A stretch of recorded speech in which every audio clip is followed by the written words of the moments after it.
మీరు ఊహించండి, ఒక దేశం పేదరికంతో, నిరుద్యోగ సమస్యతో, డ్రగ్స్కు సంబంధించినటువంటి ఎన్నో సమస్యలకు పునాదిగా ఉన్నటువంటి దేశంగా, దేశంలో జరిగే హత్యలకు ముందు వరుసలో ఉండే దేశంగా, ఎక్కువగా సంఘ విద్రోహ చర్యలకు పాల్పడేటువంటి దేశంగా, ఎన్నో గొడవలు, అత్యాచారాలు, మానభంగాలు ఎడతెరిపి లేకుండా జరిగేటువంటి దేశంగా, జనాభా విపరీతంగా ఉండేటువంటి దేశంగా, అలాగే ఎక్కువ నిరక్షరాస్యత కలిగినటువంటి దేశంగా, ఇలా అనేక చెడు కార్యాలకు, కార్యక్రమాలకు, చెడు సంఘటనలకు నిలయంగా ఉన్నటువంటి ఒక దేశం కేవలం 25 సంవత్సరాలలో ప్రపంచంలో ఉన్న అన్ని దేశాల కంటే ఎంతో ఎత్తుకు ఎదిగినటువంటి దేశంగా, ఎంతో అభివృద్ధి చెందినటువంటి దేశంగా గుర్తించబడినది.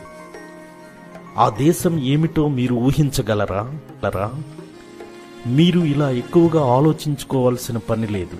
ఎందుకంటే 1965 సంవత్సరానికి ముందు ఇలాంటి ఎన్నో గడ్డు పరిస్థితులను ఎదుర్కొన్నటువంటి దేశమే సింగపూర్ దేశం.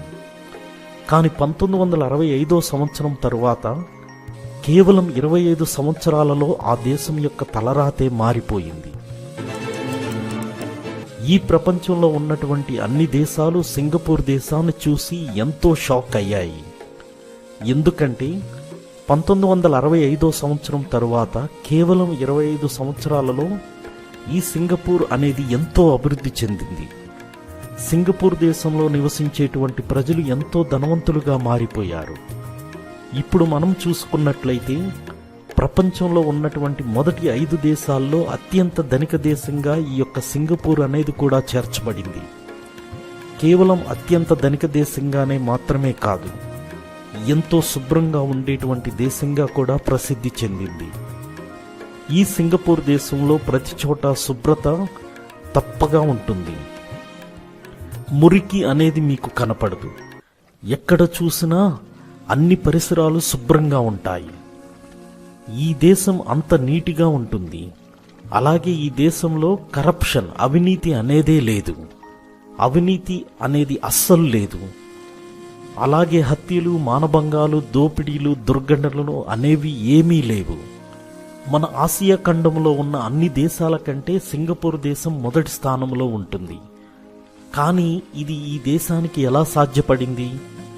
ఎన్నో హత్యలు, సంఘ విద్రోహక చర్యలు, మానభంగాలు, అవినీతికి సంబంధించినటువంటి ఎన్నో కేసులు, పేదరికంతో అలమటిస్తున్నటువంటి ఇలాంటి దేశం ప్రపంచంలో గల అత్యంత ధనికమైనటువంటి మొదటి 5 ధనిక దేశాలలో సింగపూర్ దేశం ఎలా స్థానం సంపాదించుకుంది?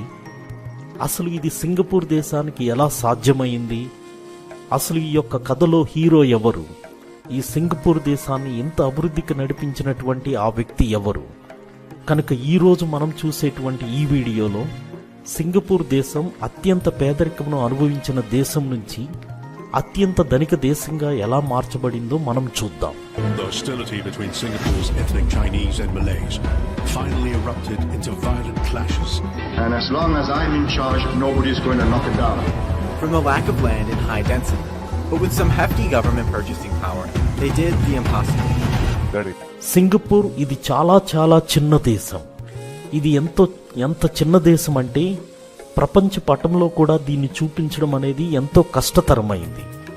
మనకు సింగపూర్ దేశం అనేది ప్రపంచ పటంలో కూడా కనపడనంత చిన్న దేశం. ఒక్కసారి మనం సౌత్ ఏషియా యొక్క పటాన్ని చూద్దాం. ఇక్కడ మనకి ఇండోనేషియా చాలా క్లియర్గా కనపడుతుంది. అలాగే ఫిలిప్పీన్స్ కూడా మనకి చాలా క్లియర్గా కనపడుతుంది. అలాగే మలేషియా కూడా మనకి చాలా క్లియర్గా కనపడుతుంది. మీరు గనక ఎప్పుడైతే సౌత్ సైడ్కి ప్రయాణిస్తారో అప్పుడు మీకు అక్కడ ఒక చిన్న ద్వీపం కనబడుతుంది. అదే సింగపూర్. ఈ యొక్క సింగపూర్ని మలేషియాని జోహార్ అనేటువంటి వాటర్ బాడీ వేరు చేస్తుంది. మనం ఒకవేళ ఏరియా లెవెల్లో చూసుకున్నట్లయితే సింగపూర్ దేశం అనేది ఢిల్లీ సైజులో సగం ఉంటుంది.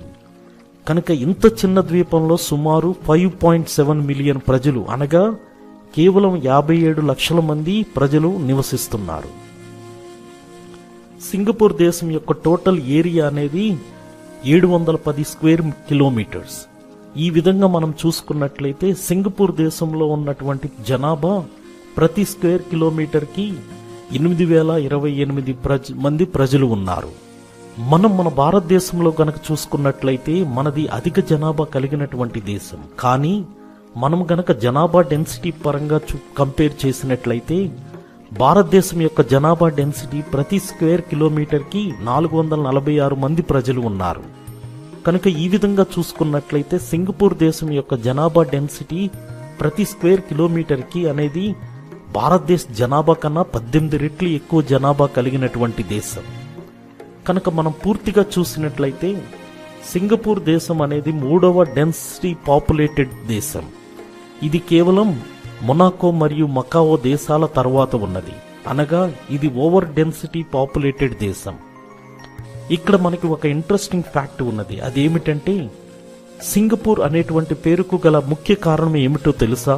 అది ఎలా వచ్చిందంటే సింగపూర్ అనేటువంటి పదం ఇది మన సంస్కృతం నుంచి వచ్చినటువంటి పేరు. సంస్కృతంలో సింగ్ పుర అని అర్థం. సింగ్ అనగా సింహం, పుర అనగా నగరం. సింగపూర్ అనగా సింహనగరం అని అర్థం. ఇక్కడ నాకు ఒకటి గుర్తుకు వస్తుంది. అదేమిటంటే సింగపూర్ అనేది ఆసియా ఖండంలోని దేశంలో ఉన్నటువంటి 4 టైగర్లలో ఒకటి. ఆ 4 టైగర్లు అనగా 4 అత్యధికంగా అభివృద్ధి చెందినటువంటి దేశాలు. అవి మన ఏషియాలో ఉన్నాయి. అవి ఏమిటంటే సౌత్ కొరియా, హాంకాంగ్, తైవాన్ మరియు సింగపూర్. ఇక్కడ ఒక ప్రత్యేకమైనటువంటి విషయం ఉంది. అది ఏమిటంటే ఈ యొక్క 4 దేశాల జనాభా డెన్సిటీ అనేది భారతదేశంలో కన్నా చాలా ఎక్కువ. ఇక్కడ చాలా మంది ఆశ్చర్యానికి గురి కావచ్చు. ఎందుకంటే చాలా మంది మన భారతదేశాన్ని తప్పు పట్టవచ్చు.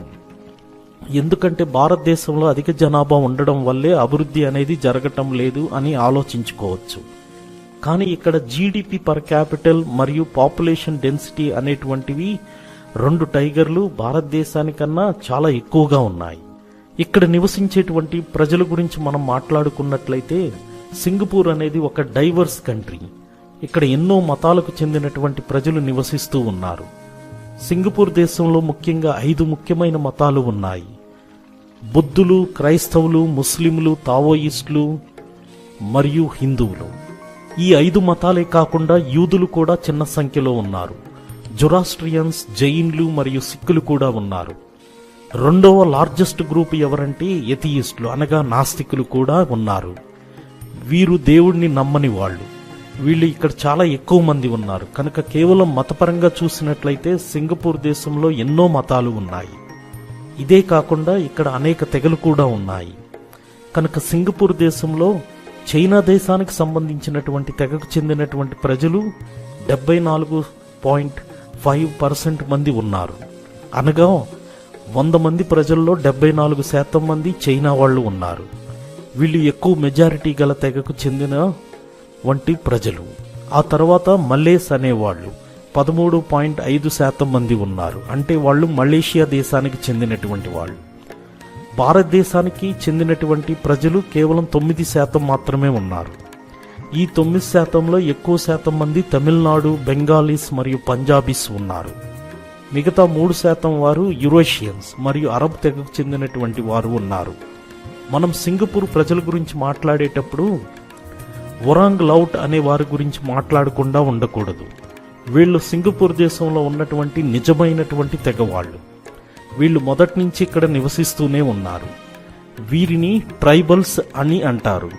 కనుక మొత్తంగా మనం చూసుకున్నట్లయితే యూనిటీ ఇన్ డైవర్సిటీ అనేది సింగపూర్లో ఉన్నటువంటి ప్రస్తుత నిజమైనటువంటి ఒక పరిస్థితి. కానీ ఇది ఎప్పుడూ ఇలా ఉండేది కాదు.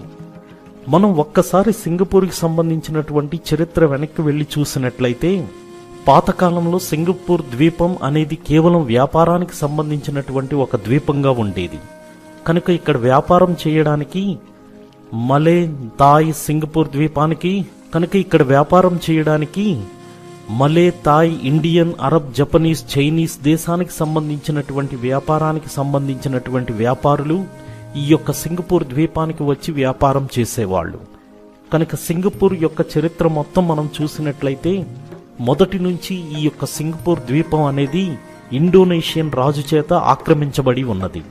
అలాగే పోర్చుగీస్ వాళ్ళు కూడా ఆక్రమించారు. డచ్ దేశస్థులు కూడా డచ్ ఈస్ట్ ఇండియా కంపెనీ ద్వారా ఆక్రమించారు. మరియు 1819 సంవత్సరంలో బ్రిటిష్ ఈస్ట్ ఇండియా కంపెనీ యొక్క ఒక ఆఫీసర్ థామస్ రాఫెల్స్ అనే అతను ఈ యొక్క సింగపూర్ ద్వీపాన్ని కొన్నాడు. జోహార్ సుల్తాన్ నుంచి ఇది కొన్నాడు. ఈ విధంగా బ్రిటిష్ వారు సింగపూర్ని ఆక్రమించలేదు. వారు సింగపూర్ ద్వీపాన్ని కొని సింగపూర్లోకి వచ్చారు. ఈ థామస్ రాఫెల్స్ అనేటువంటి ఆఫీసర్ సింగపూర్ ద్వీపాన్ని ఒక ఫ్రీ పోర్ట్గా మార్చాడు. అనగా ఏదైనా ఓడ ఈ యొక్క సింగపూర్ ద్వీపాన్ని దాటుకొని వెళ్లాల్సి వస్తే వాళ్ళు అక్కడ పన్నును చెల్లించాల్సి ఉండేది. కానీ ఈ యొక్క థామస్ రాఫెల్స్ అనే వ్యక్తి ఆ పన్నును రద్దు చేశాడు. ఏ ఓడలైనా కూడా సింగపూర్ ద్వీపాన్ని దాటి వేరే దేశానికి వెళుతున్నా లేదంటే సింగపూర్ ద్వీపానికి వస్తున్నా కూడా ఎటువంటి పన్నులు ట్యాక్సులు చెల్లించాల్సిన పని లేదని చెప్పాడు. ఈ కారణం చేత సింగపూర్లో ఫ్రీ ట్రేడింగ్, స్వేచ్ఛగా వ్యాపారం చేసుకోవడం అనేది ఎంతో అభివృద్ధి అయ్యింది.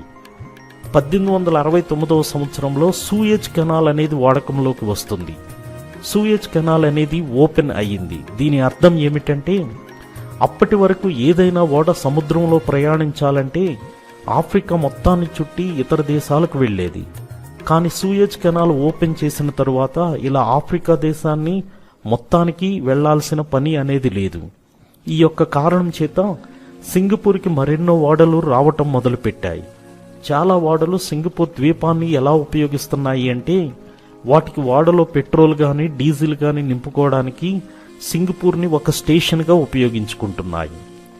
సింగపూర్ని రీఫిల్లింగ్ స్టేషన్గా ఓడలు ఉపయోగించుకుంటున్నాయి. సింగపూర్ ద్వీపానికి దగ్గరలో ఉన్నటువంటి మరొక దేశం మలేషియా. ఆ దేశంలో 2 వ్యాపార సంస్థలు, ఫ్యాక్టరీలు అనేవి చాలా ముఖ్యంగా ఉన్నాయి. ఆ ఇండస్ట్రీలు ఏమిటంటే టిన్ మరియు రబ్బర్ ప్రొడక్షన్స్. ఎందుకంటే సింగపూర్ ద్వీపం అనేది మలేషియాకి చాలా దగ్గరలో ఉండడం వల్ల సింగపూర్ అనేది రబ్బర్ ప్రాసెసింగ్కి ఒక ముఖ్యమైనటువంటి కేంద్ర ప్రాంతంగా గుర్తింపు పొందింది. ఇవన్నీ విన్నాక మీరేమనుకుంటున్నారంటే సింగపూర్ దేశంలో అభివృద్ధి అనేది చాలా విపరీతంగా పెరుగుతుంది అని అనుకుంటున్నారు కదా. ఆ అభివృద్ధికి వెనకాల మరొక చీకటి కోణం అనేది ఉంది. ఆ చీకటి కోణం ఏమిటంటే బ్రిటిష్ వారు భారతదేశంలో బెంగాల్లో ఓపియం అనేటువంటి మత్తు పదార్థాన్ని తయారు చేస్తున్నారు. ఈ బ్రిటిష్ వారు ఆ యొక్క మత్తు పదార్థం అయినటువంటి ఓపియంను ప్రాసెస్ చేయడం అనేది సింగపూర్లో చేస్తున్నారు. బ్రిటిష్ వారు సింగపూర్లో ఈ ఓపియం ప్రాసెసింగ్ కొరకు చైనీస్ పోర్టర్స్ని ఉద్యోగంలో ఉపయోగించుకుంటున్నారు. ఈ విధంగా సింగపూర్లో గ్రేట్ ఓపియం అనేది దొరుకుతుంది. కనుక సింగపూర్లో ఉన్న చైనీస్ కూలీలు ఎవరైతే సింగపూర్ ఫ్యాక్టరీలో పనిచేస్తున్నారో వారందరూ తమ యొక్క దేశం నుంచి ఎన్నో వేల కిలోమీటర్ల దూరంగా ఉన్నారు. కనుక వారికి ఎంటర్టైన్మెంట్ అనేది ఏమీ లేదు. కనుక వారు ఈ యొక్క ఓపియం అనేటువంటి మత్తు పదార్థాలకు బానిసలయ్యారు. ఈ విధంగా సింగపూర్లో వేల కొద్ది ఓపియం బానిసలు ఎందరో నివసిస్తున్నారు. ఈ యొక్క ఓపియం అనేటువంటి మత్తు పదార్థంకి బానిసలు అవ్వడం ద్వారా అక్కడ క్రైమ్ రేట్ అనేది కూడా ఎంతో ఎక్కువగా పెరిగింది. అక్కడున్నటువంటి జనాలందరూ దొంగతనాలు చేయడం మొదలుపెట్టారు. 1941 సంవత్సరంలో సింగపూర్లో సుమారుగా 16,500 మంది ఓపియంకు బానిసలుగా ఉన్నారని తెలిసింది. మరియు 1940 సంవత్సరం అనేది 2వ ప్రపంచ యుద్ధం జరుగుతున్నటువంటి సమయం. అది 1942 సంవత్సరం ఫిబ్రవరి 15వ తారీఖు జపాన్ దేశం సింగపూర్ని, మలేషియాని ఆక్రమించింది. కనుక సింగపూర్లో ఉన్నటువంటి ప్రజలందరూ జపాన్కు సరెండర్ అయ్యారు. ఈ విధంగా రాబోయే 4 సంవత్సరాలు జపనీస్ దేశం సింగపూర్లో తమ పాలనను కొనసాగించింది. ఈ యొక్క జపనీస్ చట్టం అనేది సింగపూర్ని పూర్తిగా నాశనం చేసింది. ఎన్నో హత్యలు చోటు చేసుకున్నాయి. ఈ హత్యలు ఇవి కేవలం రోడ్ల మీదే కాదు, హాస్పిటల్లో కూడా హత్యలు జరిగాయి.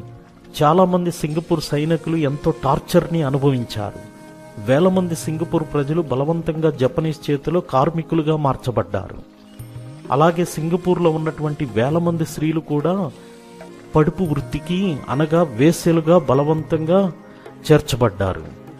వేల మంది సింగపూర్ స్త్రీలు బలవంతంగా కొరియాకి, చైనా దేశానికి, ఇండోనేషియా, మలేషియా దేశాలకు అమ్మబడ్డారు. అక్కడ వాళ్ళు వేశ్య వృత్తిని చేసేవాళ్ళు. ఆ విధంగా అక్కడ వాళ్ళు పడుపు వృత్తి, వేశ్యలుగా పనిచేయడం మొదలుపెట్టారు. ఈ విధంగా ఈ దేశాల్లో ఉన్నటువంటి జపనీస్ సోషల్ సైనికుల యొక్క కామవాంఛలు తీర్చడానికి ఉపయోగపడ్డారు. ఇదంతా ఎప్పటి వరకు జరిగిందంటే 1945 సంవత్సరం వరకు జరిగింది. 1945 సంవత్సరంలో జపాన్ దేశం యుద్ధంలో ఓడిపోయింది. అప్పుడు ఈ జపాన్ దేశం అనేది సింగపూర్ను వదిలేసి వెళ్ళిపోయింది. అప్పుడు సింగపూర్ దేశంలో సుమారు 30,000 మంది ఓపియంకి బానిస అయిన వాళ్ళుగా ఉన్నారు. అలాగే జపనీస్ వెళ్ళిన తర్వాత అప్పటి వరకు గ్యాంబ్లింగ్ అనేది, పడుపు వృత్తి అనేది, అనగా స్త్రీలను వేశ్యలుగా మార్చి జపనీస్ సైనికుల యొక్క కామవాంఛలకు ఉపయోగించబడడం అనేది ఎంతో విపరీతంగా ఉండేది. సింగపూర్లో ఉన్నటువంటి బిల్డింగులన్నీ, పెద్ద పెద్ద భవనాలన్నీ నాశనం చేయబడ్డాయి. సింగపూర్లో పేదరికం అనేది విపరీతంగా ఉంది. అలాగే సింగపూర్లో నిరుద్యోగ సమస్య అనేది విపరీతంగా ఉంది. ఎంతో మంది సింగపూర్ ప్రజలు ఎన్నో భయంకరమైనటువంటి వ్యాధులతో నివసిస్తున్నారు. అప్పట్లో సింగపూర్లో తినడానికి భోజనం కూడా లేకుండా ఎంతో మంది ప్రజలు తినడానికి భోజనం కూడా లేకుండా చనిపోతున్నారు. అలాగే అక్కడ క్రైమ్ రేట్ అనేది, హింస అనేది విపరీతంగా పెరిగింది. ఈ విధంగా సింగపూర్ ద్వీపం అనేది ఒక మురికివాడగా అయిపోయింది. రెండవ ప్రపంచ యుద్ధం ముగిసిన తర్వాత బ్రిటిష్ వారు సింగపూర్ దేశాన్ని మళ్లీ తిరిగి వెనక్కి తమ ఆధీనంలోకి తీసుకున్నారు. ఈ విధంగా అక్కడ ఉన్నటువంటి బ్రిటిష్ మిలిటరీ అడ్మినిస్ట్రేషన్ అనేది జపనీస్ సైన్యం వెళ్లిపోయిన తర్వాత సింగపూర్లో పరిస్థితులను కంట్రోల్ చేయడానికి కొంచెం సమయం తీసుకుంది. అప్పట్లో సింగపూర్లో ప్రజలకు కనీస సదుపాయాలైనటువంటి గ్యాస్, వాటర్, ఎలక్ట్రిసిటీ ఇవన్నీ తిరిగి ప్రజలకు అందుబాటులోకి వచ్చాయి. ఎంతో మంది భోజనం లేక చనిపోతూ ఉన్నారు. వారందరికీ సింగపూర్లో క్యాంటీన్స్ అనేవి ఓపెన్ చేశారు. ఈ విధంగా అక్కడ భోజనం లేని వారికి భోజనం అనేది సమకూర్చడం జరుగుతుంది. అప్పట్లో సింగపూర్లో ఉన్నటువంటి ప్రజలకు బ్రిటిష్ వారిపై ఒక అభిప్రాయం అనేది ఉండేది. ఆ అభిప్రాయం ఏమిటంటే, బ్రిటిష్ వారు తమకు దేవుళ్ల వల్లే కనిపించేవాళ్లని, బ్రిటిష్ వారు గనక తమకు సహాయంగా లేకపోతే జపనీస్ వాళ్లు తమల్ని ఇంకా నాశనం చేసేవాళ్లని. ఈ విధంగా సింగపూర్లో ఉన్న ప్రజలకు బ్రిటిష్ వారిపై ఒక మంచి అభిప్రాయం అనేది ఉంది. కానీ మన భారతదేశంలో బ్రిటిష్ వారిపై మనకి మంచి అభిప్రాయం అనేది లేదు. ఎందుకంటే బ్రిటిష్ వారు భారతదేశంలో ఉన్న వజ్ర వైడూర్యాలన్నిటినీ దోచుకొని ఇంగ్లాండ్కి తీసుకువెళ్ళిపోతూ ఉండేవాళ్ళు. ఎందుకంటే భారతదేశం అనేది బ్రిటిష్ వారు రాకముందు ఒక ధనిక దేశంగా ఉండేది. కానీ సింగపూర్ దేశం అలా కాదు.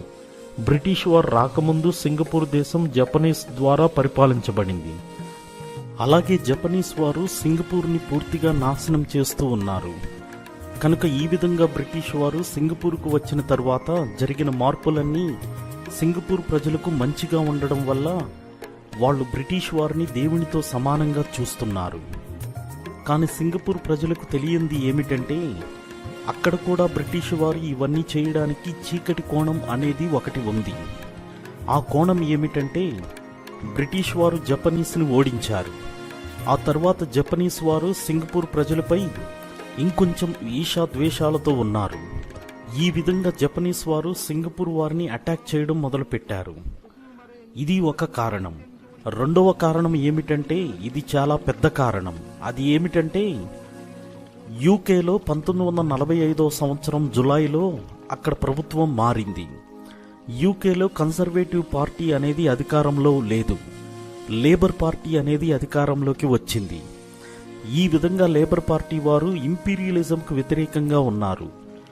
ఈ విధంగా బ్రిటిష్ రూల్ అనేది సింగపూర్లో కొంచెం తక్కువగా ఉండేది. ఆ విధంగా సెల్ఫ్ గవర్నెన్స్ అనేది ముఖ్యమైనదిగా మారింది. సింగపూర్ దేశంలో 1948 సంవత్సరంలో మొట్టమొదటిగా ఎన్నికలు జరిగాయి. ఈ ఎలక్షన్స్ అనేవి కేవలం కొన్ని సీట్లకు మాత్రమే జరిగాయి. అలాగే సింగపూర్లో కాన్స్టిట్యూషన్ అనేది తయారు చేయబడింది. ఈ సింగపూర్ కాన్స్టిట్యూషన్ అనేది 2 సార్లు మార్పులు చేయబడింది.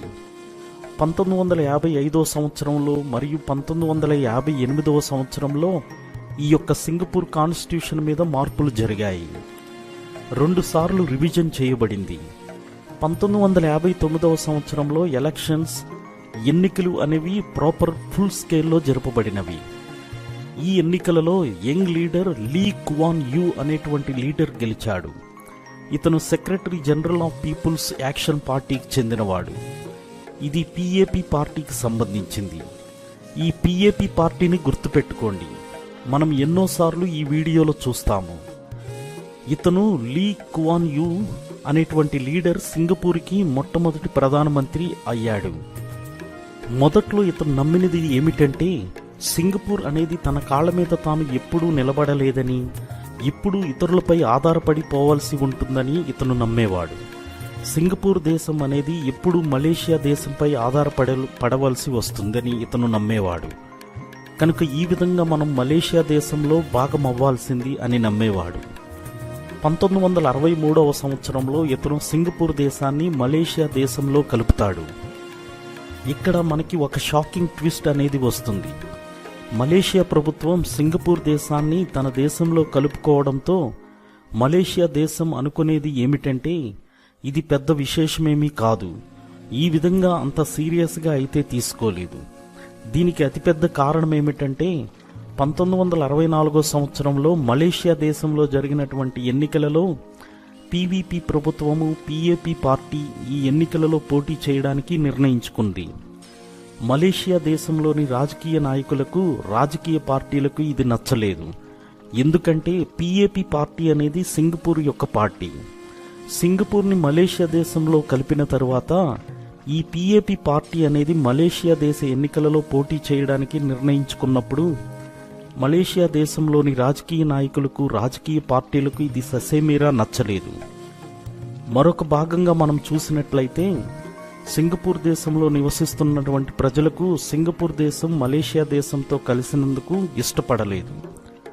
సింగపూర్లోని ప్రజలు చాలా అసంతృప్తితో ఉన్నారు. సింగపూర్ దేశం అనేది మలేషియా దేశంలో కలిసినప్పుడు వాళ్ళు ఒక అగ్రిమెంట్ అనేది పెట్టుకున్నారు. అదేమిటంటే సింగపూర్ దేశం తన యొక్క రెవెన్యూలో 40% వాటాని మలేషియా ప్రభుత్వానికి ఇవ్వవలసి ఉంటుంది. సింగపూర్ మలేషియా దేశంలో కలిసినప్పుడు కూడా సింగపూర్ ప్రజల యొక్క జనాభా కేవలం 17% మంది మాత్రమే ఉంది. కనుక సింగపూర్ దేశంలోని ప్రజలకు ఈ 40% రెవెన్యూ అనేది మలేషియా దేశ ప్రభుత్వానికి ఇవ్వడం అనేది ఒక మోసమైనటువంటి పరిణామంగా వాళ్ళు నమ్ముతారు.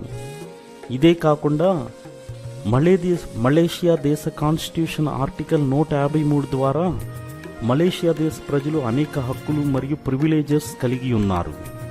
సింగపూర్ దేశంలో ఉన్నటువంటి చైనీస్ మరియు మలేషియన్ దేశానికి సంబంధించినటువంటి వాళ్లకు కాకుండా ఉన్న ప్రజలందరూ ఈ యొక్క ఆర్టికల్ 153ని వ్యతిరేకించడం మొదలుపెట్టారు. ఎందుకంటే ఈ ఆర్టికల్ అనేది కేవలం తారతమ్యాన్ని చూపిస్తుందని, కేవలం మలేషియా దేశ ప్రజలకు మాత్రమే ఎక్కువ హక్కులను, ప్రివిలేజెస్ను కలిగిస్తుందని, ఇది సరైనటువంటి న్యాయం కాదని వాళ్ళు చాలా అసంతృప్తితో ఉన్నారు.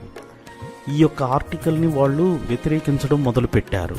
సింగపూర్ కూడా మళ్లీ మలేషియా కింద ఇది తయారవుతుందని వాళ్ళు గ్రహించారు. ఈ యొక్క మలేషియా కాన్స్టిట్యూషన్ అనేది కేవలం మలేషియా ప్రజలకు మాత్రమే సంబంధించినదిగా వీళ్ళు గ్రహించారు. They want a Malay Malaysia where the Malays are on top, in charge of everything. We wanted gradually, not immediately, a Malaysian Malaysia where as citizens we share the burden and the rewards. మైనారిటీకి సంబంధించినటువంటి తెగలు వాళ్ళందరికీ ఈ యొక్క హక్కులు సమానంగా పంచలేదు. ఈ యొక్క వ్యతిరేకత కారణాల వల్ల 1964 సంవత్సరంలో కమ్యూనల్ టెన్షన్స్ అనేవి విపరీతంగా సింగపూర్ దేశంలో పెరిగాయి. Things at each other, so I wedged my soldiers in between them and we fired a few tear gases. అలాగే రేస్ అనేటువంటి జాతిపరమైనటువంటి గొడవలు కూడా ఎన్నో జరిగాయి. ఇలాంటి ఎన్నో గొడవల కారణంగా 1966 సంవత్సరంలో 1965 సంవత్సరంలో ఈ నిర్ణయం తీసుకోబడింది. ఆ నిర్ణయం ఏమిటంటే సింగపూర్ దేశం అనేది మళ్లీ మలేషియా దేశం నుంచి సపరేట్గా విభజింపబడుతుందని, సింగపూర్ అనేది మళ్లీ ఒక స్వతంత్ర దేశంగా మారుతుందని నిర్ణయం ప్రకటించబడింది. ఈ విధంగా ద రిపబ్లిక్ ఆఫ్ సింగపూర్ అనేది స్వతంత్ర దేశంగా ప్రకటించబడింది. ఇవన్నీ జరుగుతున్న సమయంలో సింగపూర్లో కొన్ని ప్రాంతాలపై బ్రిటిష్ వారు అధికారం మరియు కంట్రోల్ కలిగి ఉన్నారు. 1967 సంవత్సరంలో బ్రిటిష్ వారు ప్రకటించింది ఏమిటంటే బ్రిటిష్ వారు పూర్తిగా తమ యొక్క సైన్యాన్ని సింగపూర్ నుంచి పూర్తిగా తొలగిస్తున్నామని ప్రకటించారు. అలాగే బ్రిటిష్ వారు పూర్తిగా సింగపూర్ దేశం నుంచి వెళ్ళిపోతున్నామని ప్రకటించారు. ఇది విన్నప్పుడు మన అందరికీ ఇది చాలా మంచి వార్త అని అనిపిస్తుంది. కానీ సింగపూర్ ప్రభుత్వానికి, సింగపూర్ ప్రజలకు ఇది ఎంతో ప్రాబ్లమాటిక్ అయినటువంటిది. బ్రిటిష్ వారు సింగపూర్ దేశం స్వతంత్ర దేశంగా ఎదగడానికి, ఎంతో అభివృద్ధి చెందడానికి వాళ్ళు ఎంతో సహాయం చేశారు. మరియు బ్రిటిష్ వారు ఎంతో మద్దతుగా నిలిచారు. బ్రిటిష్ సైన్యం అనేది, బ్రిటిష్ ఫోర్సెస్ అనేవి సింగపూర్ ప్రజలకు ఎన్నో ఉద్యోగ అవకాశాలను కల్పించింది. అంతేకాకుండా సింగపూర్ దేశానికి తమ యొక్క సొంత సైన్యం అనేది లేదు, డిఫెన్స్ ఫోర్స్ అనేది లేదు. కనుక ఎప్పుడైతే బ్రిటిష్ వారు తమ దేశం నుంచి వెళ్ళిపోయారో అప్పుడు సింగపూర్ దేశానికి రక్షణ అనేది లేకుండా పోయింది. ఈ కారణం చేత సింగపూర్ ప్రధాని అయినటువంటి లీ కువాన్ యూ బ్రిటిష్ వారిని ఈ విధంగా అభ్యర్థించాడు. బ్రిటిష్ వారు, మీరు ఇప్పుడే వెళ్ళవద్దు, ఇంకొన్ని నెలల పాటు, సంవత్సరాల పాటు మా సింగపూర్ దేశాన్ని అభివృద్ధి చేసి వెళ్ళండి అని బ్రిటిష్ వారికి మొరపెట్టుకున్నాడు. ఈ విధంగా బ్రిటిష్ వారు కనుక తమకు సహాయం చేసినట్లయితే ఒక మంచి ప్రభుత్వాన్ని మేము సింగపూర్లో ఈ యొక్క సమయంలో మేము చేసుకోగలము అని బ్రిటిష్ వారికి విన్నవించుకున్నాడు. అప్పుడు బ్రిటిష్ వారు కూడా అతని విన్నపానికి అంగీకరించారు. ఈ విధంగా బ్రిటిష్ వారు సింగపూర్లో తమ యొక్క సహాయాన్ని అందిస్తూనే ఉన్నారు. బ్రిటిష్ వారు సింగపూర్ దేశాన్ని పర్మనెంట్గా వదిలి వెళ్ళడానికి ఒక తేదీని, ఒక సమయాన్ని ఏర్పాటు చేసుకున్నారు. అది 1971 సంవత్సరం. ఈ సంవత్సరంలో బ్రిటిష్ వారు పూర్తిగా సింగపూర్ నుంచి వెళ్ళిపోవడానికి నిర్ణయం తీసుకున్నారు. అప్పటి సింగపూర్ ప్రైమ్ మినిస్టర్ అయినటువంటి లీ కువాన్ యూ 4 సంవత్సరాలు మాత్రమే అతనికి మిగిలి ఉన్నాయి. ఈ 4 సంవత్సరాలలో అతను తన యొక్క సింగపూర్ దేశానికి ఒక మంచి ప్రభుత్వాన్ని, మంచి చట్టాన్ని, మంచి సైన్యాన్ని ఇవన్నీ సమకూర్చే పనిలో ఉన్నాడు. అప్పటికి సింగపూర్ దేశం అనేది నిరుద్యోగ సమస్యతో, పేదరికంతో, ఓపియం అనేటువంటి డ్రగ్తో, మత్తు పదార్థాలతో ఎంతో బాధను అనుభవిస్తూ ఉంది. అలాగే ఎన్నో గొడవలు, జాతిపరమైనటువంటి గొడవలు, వివిధ తెగల మధ్య గొడవలు, హత్యలు, మానభంగాలు, ఇలా ఎన్నో అమానుష్యమైనటువంటి చర్యలు సింగపూర్లో జరుగుతూ ఉన్నాయి.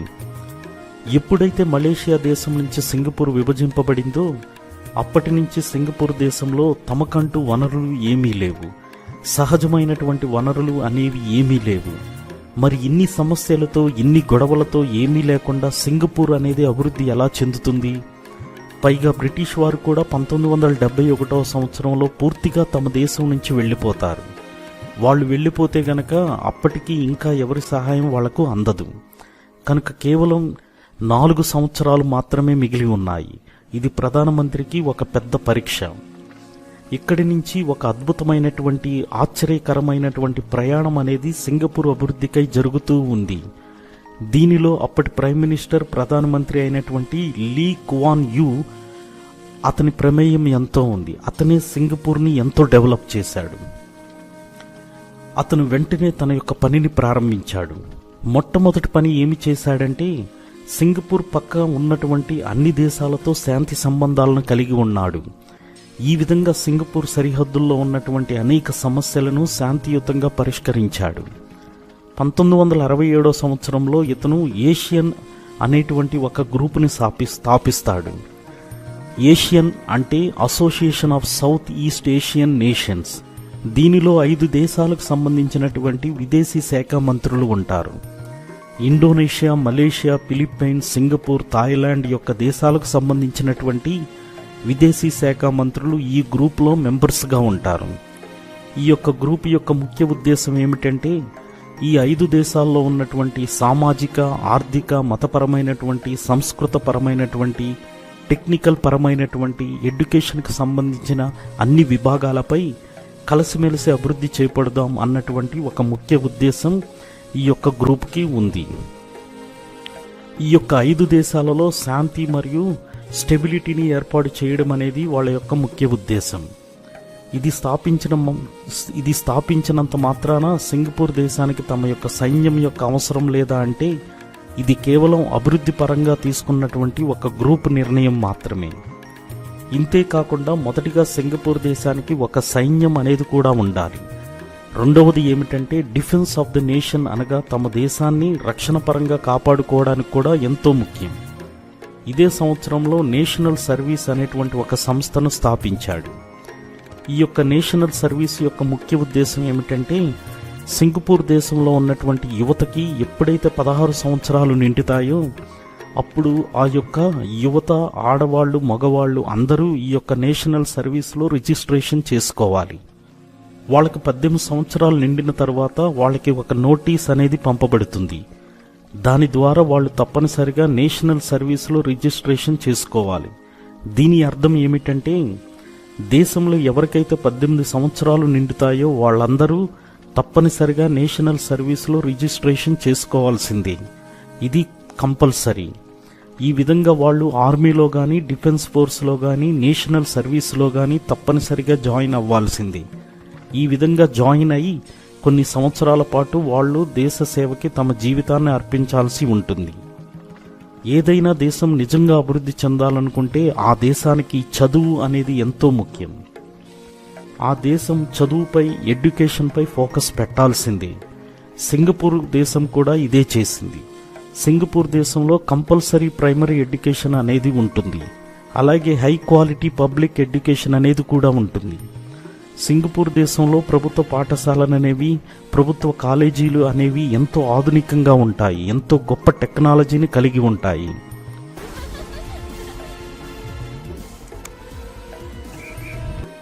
ఈ కాలేజీలలో, స్కూళ్ళలో ఉన్నటువంటి ఇన్ఫ్రాస్ట్రక్చర్ అనేది చాలా అద్భుతంగా ఉంటుంది. ఇలా సింగపూర్ దేశంలో ఉన్నటువంటి ప్రభుత్వ పాఠశాలలో, ప్రభుత్వ కాలేజీలలో చాలా తక్కువ ఫీజుతో ఎంతో అధునాతనమైనటువంటి ఎడ్యుకేషన్ అనేది ఇవ్వబడుతుంది. ఇది ఆల్మోస్ట్ ఫ్రీగానే ఉంటుంది. ఎడ్యుకేషన్ అనేది ఒక దేశం బాగుపడాలనుకున్నా, అభివృద్ధి చెందాలనుకున్నా కూడా ఇది కనీస అవసరం. కనీస చదువు అనేది ఉండాలి. కానీ ఇక్కడ అతి గొప్ప తేడా ఏమిటంటే డెవలప్మెంట్ అనేది ముఖ్యం. కొన్ని దేశాలు అభివృద్ధి చెందుతూ ఉండడం, మరికొన్ని దేశాలు ఆల్రెడీ అభివృద్ధి చెందిన దేశాలుగా ఉండడం, ఇది అత్యంత ముఖ్యమైనటువంటి తేడా. ఏ దేశానికైనా ఒక దేశం అభివృద్ధి చెందింది అని చెప్పడానికి ప్రాక్టికల్ స్కిల్స్ అనేవి చాలా ముఖ్యమైనటువంటివి. ఈ విధంగా సింగపూర్ ఏమి చేసిందంటే, సింగపూర్ దేశం వొకేషనల్ ట్రైనింగ్ మీద ఎంతో దృష్టి పెట్టింది. విచారకరమైనటువంటి వార్త ఏమిటంటే మన భారతదేశంలో చాలామంది ప్రజలు, మన దేశ యువత ఈ యొక్క బేసిక్ ప్రాక్టికల్ స్కిల్స్ అనేవి నేర్చుకోరు. వీటిపై ఎక్కువ మందికి అవగాహన అనేది ఉండదు. కనుక భారతదేశంలో మనం ఈ యొక్క ప్రాక్టికల్ స్కిల్స్ అనేవి నేర్చుకోవడానికి ప్రయత్నించాలి. ఈ విధంగా తరచూ ప్రాక్టికల్ స్కిల్స్ అనేవి మన యొక్క సొంత సమయంలో, మన యొక్క ఖాళీ సమయంలో నేర్చుకుంటూనే ఉండాలి.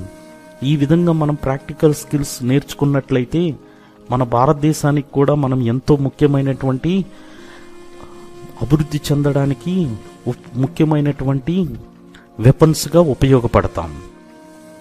అప్పటి ప్రధానమంత్రి సింగపూర్ ప్రజలకు ఒక ప్రామిస్ చేశాడు. అదేమిటంటే సింగపూర్ అనేది ఒక మల్టీ రేషియల్ నేషన్గా తీర్చిదిద్దబడుతుందని ప్రామిస్ చేశాడు. ఈ విధంగా సింగపూర్ అనేది ప్రపంచ దేశాలు అన్నిటికీ ఒక ఉదాహరణగా చూపిస్తాను అని ప్రామిస్ చేశాడు. మనం మళ్ళీ రాష్ట్రానికి సంబంధించిన వాళ్ళం కాదని, అలాగే మనం చైనీస్ రాష్ట్రానికి సంబంధించిన వాళ్ళం కాదని, మనం ఇండియన్ రాష్ట్రానికి సంబంధించిన వాళ్ళం కాదని, సింగపూర్ దేశం అనేది మతపరంగా తయారవ్వలేదని, అలాగే భాషల పరంగా కూడా తయారవ్వలేదని, అలాగే ఎన్నో సంస్కృతులు ఉన్నటువంటి ఈ దేశంలో ఒకే సంస్కృతిపై కూడా మన దేశం తయారవ్వలేదని, సింగపూర్ అనేది సెక్యులర్ దేశంగా ఉంటుందని, ఈ యొక్క సెక్యులర్ దేశంలో ప్రతి పౌరుడు సమాన హక్కులతో ఉంటాడని అతను ప్రామిస్ చేశాడు. Malays 43%, Malays Dayak Dusun Borus, Chinese 41%, Indians 10%, the others, Eurasians, Ceylonese and so on. And I say we got to work with each other. No group can oppress the other. We work together. And you want Singapore to remain a sane, stable place.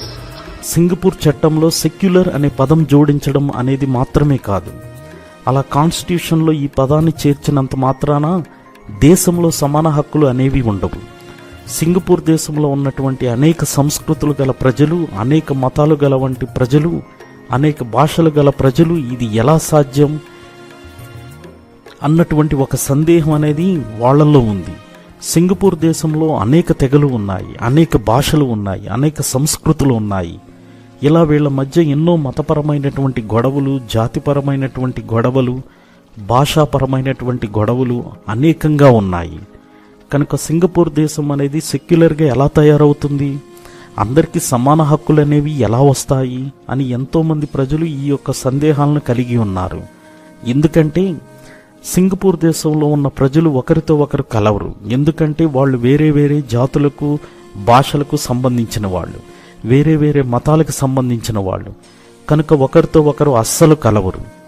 కనుక ఇలాంటి కఠినమైనటువంటి సమస్యను పరిష్కరించడానికి ప్రధానమంత్రి proactive approach అనేది తీసుకువచ్చాడు. అదేమిటంటే ఇతను ఇంటిగ్రేషన్ పాలసీ అనేది ప్రవేశపెట్టాడు. ఈ యొక్క పాలసీ ప్రకారం గవర్నమెంట్ హౌసింగ్ అనేది ప్రవేశపెట్టారు.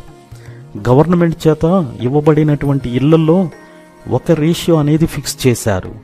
ఇది ఇతనికి సిటీకి సంబంధించిన రేషియోగా పరిగణించబడుతుంది.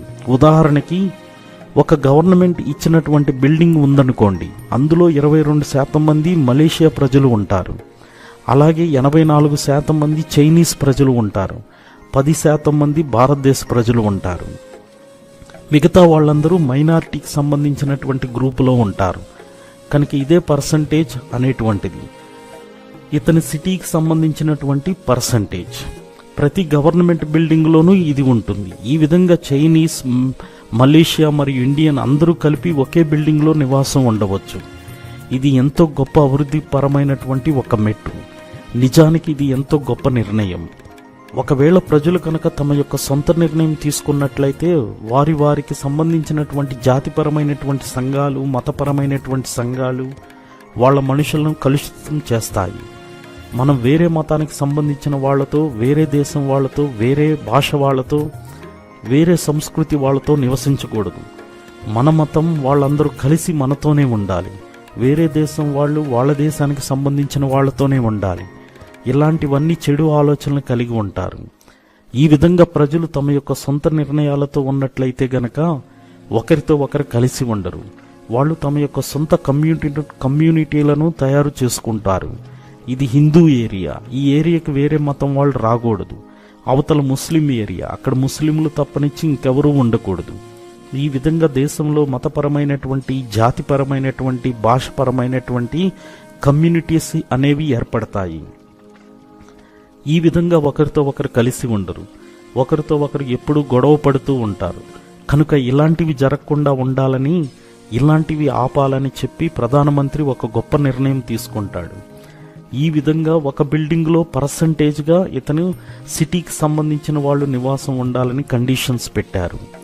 ఈ విధంగా వాళ్ళు ఒక బిల్డింగ్లో గనక నివసించినట్లయితే హిందువులు ముస్లింలతో కలుస్తారు, ముస్లింలు హిందువులతో కలుస్తారు.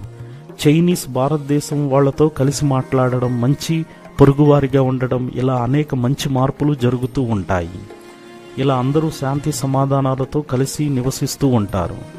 1990వ సంవత్సరంలో maintenance of religious harmony act అనేది పాస్ చేయబడింది. ఈ యాక్ట్ ద్వారా, ఈ యొక్క శాసనం ద్వారా Singapore presidential council for religious harmony అనేటువంటి ఒక గ్రూప్ను తయారు చేసింది. ఈ విధంగా 2/3 మెంబర్స్ అందరూ ముఖ్యమైనటువంటి మతాలకు సంబంధించిన వారు ఈ గ్రూప్లో రిప్రజెంటేటివ్స్గా ఉంటారు. ఈ యొక్క రిప్రజెంటేటివ్స్కి ఉన్నటువంటి ముఖ్యమైనటువంటి పని ఏమిటంటే, దేశంలో ఉన్నటువంటి అనేక మతాలకు సంబంధించినటువంటి ప్రజలు ఒకరితో ఒకరు శాంతియుతంగా మాట్లాడుతూ అనేక అంశాల గురించి, దేశభక్తి గురించి చర్చించుకోవడం అనేది ఒక ముఖ్య ఉద్దేశం. ఈ విధంగా సింగపూర్ దేశం కూడా రిలీజియస్ హార్మోనీ డే అనేటువంటి ఒక రోజును ప్రవేశపెట్టింది. ప్రతి సంవత్సరం జూలై 21వ తారీఖు సింగపూర్ దేశంలో ఉన్నటువంటి అన్ని స్కూళ్లలో ఉన్నటువంటి పిల్లలు వేరే వేరే మతాల యొక్క వస్త్రాలను కట్టుకొని సింగపూర్ దేశ సంస్కృతిని చూపిస్తారు. అనగా ఒక హిందూ పిల్లవాడు ముస్లిం మతానికి చెందినటువంటి వస్త్రాలను కట్టుకుంటాడు. అలాగే ముస్లిం కుర్రవాడు హిందూ మతం యొక్క సంస్కృతపు వస్త్రాలను కట్టుకుంటాడు. అలా అందరూ కలిపి డిక్లరేషన్ ఆఫ్ రిలీజియస్ హార్మోనీ అనేటువంటి దాన్ని చదువుతారు. సింగపూర్లోని చిన్నపిల్లలకు చిన్నప్పుడు స్కూల్ నుంచి సెక్యులరిజం గురించి, డైవర్సిటీ మరియు యూనిటీ గురించి చిన్నప్పుడు నుంచి వాళ్ళకి ఇలాంటి గొప్ప విషయాలపై అవగాహన పెంచుతూ ఉంటారు. వాళ్ళు చిన్నప్పటి నుంచి దేశం పైన గౌరవాన్ని చూపాలని, దేశ అభివృద్ధికి వాళ్ళ తరపు నుంచి సహాయం చేయాలని చెప్పి చిన్నప్పటి నుంచి వాళ్ళకి స్కూళ్లలోనే బోధిస్తూ ఉంటారు. ఇలా చిన్నప్పటి నుంచి వాళ్ళకి పాఠశాలలో బోధించడం వల్ల ఇలాంటి చిన్న చిన్న అడుగులే వాళ్ళు పెద్దయ్యాక దేశాభివృద్ధికి ఎంతో ఉపయోగపడుతున్నాయి. మన దేశం కూడా సింగపూర్ దేశాన్ని చూసి ఎన్నో గొప్ప విషయాలు నేర్చుకోవాల్సి ఉంటుంది. ఇంకొక విషయం ఏమిటంటే, అప్పటి ప్రధానమంత్రి దేశ అభివృద్ధి అనేది జరగాలని ఎంతో కృషి చేసేవాడు. సింగపూర్ దేశం అనేది అభివృద్ధి చెందాలంటే మొట్టమొదటిగా దేశం అనేది శుభ్రంగా ఉండాలి అనేది ఈ ప్రధానమంత్రి లీ కువాన్ యూ ఎంతో నమ్ముతాడు. ఇతను ఇంకా నమ్మేది ఏమిటంటే, దేశ శుభ్రత అనేది ఆ దేశ నాగరికత యొక్క గొప్పతనాన్ని చాటి చెబుతుందని, సింగపూర్ దేశాన్ని ఎంతో శుభ్రంగా ఉంచుతున్నాడు. దీనిపై అనగా దేశాన్ని శుభ్రపరచడంలో ప్రజలు కూడా తమ వంతు బాధ్యత తీసుకోవాలని చెప్పి ఒక కార్యక్రమాన్ని మొదలుపెట్టాడు. On 1st October 1968, a nationwide Keep Singapore Clean campaign was launched by the Prime Minister. We have built, we have progressed, but there is no hallmark of success more distinctive and more meaningful than achieving our position as the cleanest and greenest city in South Asia. ఆ కార్యక్రమం ఏమిటంటే keep Singapore clean campaign. ఇతను మొదట పెట్టినటువంటి ఈ కార్యక్రమం ప్రతి 2 నుంచి 3 సంవత్సరాల మధ్య జరుగుతూ ఉంటుంది. 1958 సంవత్సరం నుంచి 1988 సంవత్సరం వరకు 2-3 సంవత్సరాల మధ్యలో ఈ క్యాంపెయిన్ అనేది జరుగుతూ వచ్చింది. ఈ యొక్క కార్యక్రమం అనేది కేవలం ప్రజల ఆదరణ పొందడానికి మాత్రమే కాదు, లేదంటే ఊరికినే ఈ కార్యక్రమం చేశామా అన్నటువంటి ఒక తప్పుడు అభిప్రాయంతో స్టార్ట్ చేయలేదు. అనగా రాజకీయ నాయకులు కెమెరాకు ముందుకు వచ్చి రోడ్ల మీద ఉన్నటువంటి కొన్ని ఆకులను శుభ్రం చేస్తూ ఫోటోలు వీడియోలు తీసుకోవడం కాదు. అలాగే వాళ్ళు కొన్ని యాడ్స్ని సింగపూర్ క్లీన్ చేస్తున్నాము అని చూపించడం అని అనుకుంటే తప్పు. ఈ ప్రధాని తీసుకున్నటువంటి ఈ నిర్ణయం ఎంతో శక్తివంతమైంది. సింగపూర్ని శుభ్రంగా ఉంచడానికి ఎన్నో అడుగులు తీసుకున్నారు. పబ్లిక్ వేస్ట్ కలెక్టర్స్ వాళ్ళకి నేషనల్ ఎన్విరాన్మెంట్ ఏజెన్సీ ద్వారా లైసెన్స్ ఇవ్వడం జరిగింది. సింగపూర్లో ప్రతి ఇంటి ముందు బ్లూ కలర్లో ఒక రీసైకిల్ బిన్ అనేది ఉంటుంది. ఎన్నో పబ్లిక్ టాయిలెట్స్ అనేవి ప్రతి చోట నిర్మించబడినవి. ఈ పబ్లిక్ టాయిలెట్స్ను ఉపయోగించడానికి ఎన్నో కార్యక్రమాలు ప్రజలకు అవగాహన ఇవ్వాలని చెప్పి చేపట్టారు. హ్యాపీ టాయిలెట్ ప్రోగ్రామ్ అనేటువంటి కొన్ని కార్యక్రమాలు చేపట్టారు. ఈ విధంగా ప్రజలు టాయిలెట్ ప్రాంతాన్ని శుభ్రంగా ఉంచి మంచిగా మెయింటైన్ చేస్తారని చెప్పి ఇలాంటి కార్యక్రమాలు చేపట్టడం జరిగింది. 1992 సంవత్సరంలో చూయింగ్ గమ్ అనేది సింగపూర్లో నిషేధించారు. దేశాన్ని శుభ్రంగా ఉంచాలంటే ఎలాంటి చూయింగ్ గమ్ అనేటువంటిది ఉండకూడదు. ఈ నిర్ణయం తీసుకున్నారు. ఇవి కాకుండా చట్టరీత్యా కూడా ఎన్నో చట్టాలు వచ్చాయి. ఈ చట్టాల ద్వారా ఎవరైనా దేశాన్ని శుభ్రంగా ఉంచకపోయినట్లయితే వాళ్లపై భారీగా పన్నులు విధించి వసూలు చేసేవాళ్ళు. ఎవరైనా కూడా సింగపూర్ పబ్లిక్ ప్రాంతాలలో ఉమ్ము వేయటం, దుమ్ము వేయటం, వ్యర్థ పదార్థాలను రోడ్ల మీద వేయటం, పొగ త్రాగటం ఇలా పబ్లిక్లో చేయకూడనివి కనుక చేసినట్లయితే మొట్టమొదట ఫైన్ అనేది 1000 సింగపూర్ డాలర్స్ కట్టాలి. మళ్ళీ రెండోసారి కనుక ఇదే మళ్ళీ జరిగినట్లయితే ఈసారి $2000 ఫైన్ కట్టాలి. ఇదే కనుక మూడవసారి కూడా జరిగినట్లయితే $5000 సింగపూర్ డాలర్ల ఫైన్ కట్టాలి. ఈ విధంగా దేశాన్ని శుభ్రపరచడానికి, దేశాన్ని శుభ్రంగా ఉంచడానికి అనేక కార్యక్రమాలు చేపట్టారు. ఆ తర్వాత వచ్చేటటువంటి అతిపెద్ద సమస్య ఏమిటంటే సింగపూర్లో ఉన్నటువంటి మురికివాడలు, సింగపూర్లో ఉన్నటువంటి స్లమ్స్. సింగపూర్లో ఎన్నో స్లమ్స్ అనేవి ఉన్నాయి. ఈ విషయం పైన సింగపూర్ ప్రభుత్వం ఏమి చేయదలుచుకుంది? సింగపూర్ ప్రభుత్వం ఏం చేసిందంటే ఇలా మురికివాడలో నివసిస్తున్నటువంటి 26,000 కుటుంబాలను రీలొకేషన్ ప్రోగ్రాం ద్వారా మురికివాడల నుంచి మార్చడం జరిగింది. అలాగే వీళ్ల కోసమే ప్రభుత్వం కొన్ని అపార్ట్మెంట్లను, పబ్లిక్ ఇళ్లను నిర్మించింది. దీని ద్వారా వాటర్ సప్లై, ఎలక్ట్రిసిటీ మరియు గ్యాస్ సప్లై అనేవి ఉచితంగా సింగపూర్ ప్రభుత్వం నిర్మించినటువంటి ఇళ్లకు అందించడం జరిగింది. ఇలా సింగపూర్ ప్రభుత్వం తీసుకున్నటువంటి అనేక నిర్ణయాలతో అక్కడి పేద ప్రజల్లో ఎన్నో మార్పులు వచ్చాయి. మురికి వాడలనేవి తగ్గుతూ వచ్చాయి. 2021 సంవత్సరం లెక్కల ప్రకారం 80% మంది సింగపూర్ జనాభా సింగపూర్ ప్రభుత్వం కట్టించినటువంటి పబ్లిక్ హౌసింగ్లో ఉంటున్నారు. ఇవన్నీ సింగపూర్ ప్రభుత్వం వాళ్ళకి ఉచితంగా నిర్మించి ఇచ్చింది. దీని ద్వారా సింగపూర్ దేశం మొత్తంలో ఎవ్వరూ ఇల్లు లేకుండా లేరు. అందరికీ ఇల్లు, ఇళ్ల వసతి ప్రభుత్వం కల్పించింది. 2022వ సంవత్సరం కేవలం 616 మంది మాత్రమే సింగపూర్ వీధుల్లో నిద్రిస్తూ ఉన్నారు. దీని అర్థం ఏమిటంటే సింగపూర్ దేశం మొత్తంలో అందరికీ ఇల్లు ఉన్నాయి. ప్రభుత్వం ఈ విషయంలో ఎంతో విజయవంతమైంది. ఇది అయిన తరువాత సింగపూర్ ప్రభుత్వం అర్బన్ ప్లానింగ్ పై ఫోకస్ చేసింది. ఎవరైతే సింగపూర్ రోడ్ల పక్క చిన్న చిన్న షాపులు పెట్టుకుని జీవితాన్ని కొనసాగిస్తున్నారో వాళ్ళు సింగపూర్ ప్రభుత్వం యొక్క ఇన్ఫార్మల్ ఎకానమీకి చాలా ముఖ్యమైన వాళ్ళు. కానీ సింగపూర్ దేశం తమ పరిసరాలను శుభ్రంగా ఉంచాలని ఎంతో ప్రయత్నించి విజయవంతమైంది. మరి అలాంటప్పుడు ఇలాంటి రోడ్డు పక్కన షాపులు పెట్టుకుని జీవనాన్ని కొనసాగించే వాళ్ళు ఈ శుభ్రత విషయంలో వాళ్ళు అంతగా పాటించరు. కనుక సింగపూర్ ప్రభుత్వం ఇలా రోడ్డు పక్కన ఉన్నటువంటి షాపులను ఆర్గనైజ్ చేయాలని అనుకుంది. కనుక సుమారు 4900 హార్స్ ఎకర్స్ అనేవి ఫుడ్ సెంటర్గా రీలొకేట్ చేయబడినవి. హోల్సేల్ మార్కెట్స్ అనేవి నిర్మించబడ్డాయి. వాళ్ళు వెజిటేబుల్స్ని అమ్ముతూ ఉంటారు, వాళ్ళు కూరగాయల్ని అమ్ముతూ ఉంటారు. సింగపూర్ దేశాన్ని శుభ్రంగా అందంగా తీర్చిదిద్దడానికి పందుల ఫార్మ్స్ మరియు బాతుల ఫార్మ్స్ అనేవి కూడా రీలొకేట్ చేయబడ్డాయి. ఎన్నో వసతులన్నీ శుభ్రంగా చేయబడ్డాయి. సుమారు 28 ఫ్యాక్టరీలు అనేవి రీలొకేట్ చేయబడ్డాయి. 2018వ సంవత్సరంలో ఫ్యాక్టరీస్ అనేవి రీలొకేట్ చేయబడ్డాయి. Less dependent. At that time, I did not believe I could be totally independent, but less dependent on Malaysian supplies, so the quest began for water independence. ఇవన్నీ చేసిన తరువాత అతి ముఖ్యమైనటువంటి ఆరోగ్యం పైన కూడా సింగపూర్ ప్రభుత్వం దృష్టి పెట్టింది. సింగపూర్ దేశంలో పబ్లిక్ లేదా ప్రైవేట్ హాస్పిటల్లో ట్రీట్మెంట్ అనేది అంత ఎక్స్పెన్సివ్ అయితే కాదు. సింగపూర్ యొక్క మినిస్ట్రీ ఆఫ్ హెల్త్ శాఖ ద్వారా అన్ని గవర్నమెంట్ హాస్పిటల్లో వేల కొద్ది మంచాలను అత్యాధునిక పరికరాలతో అమర్చారు.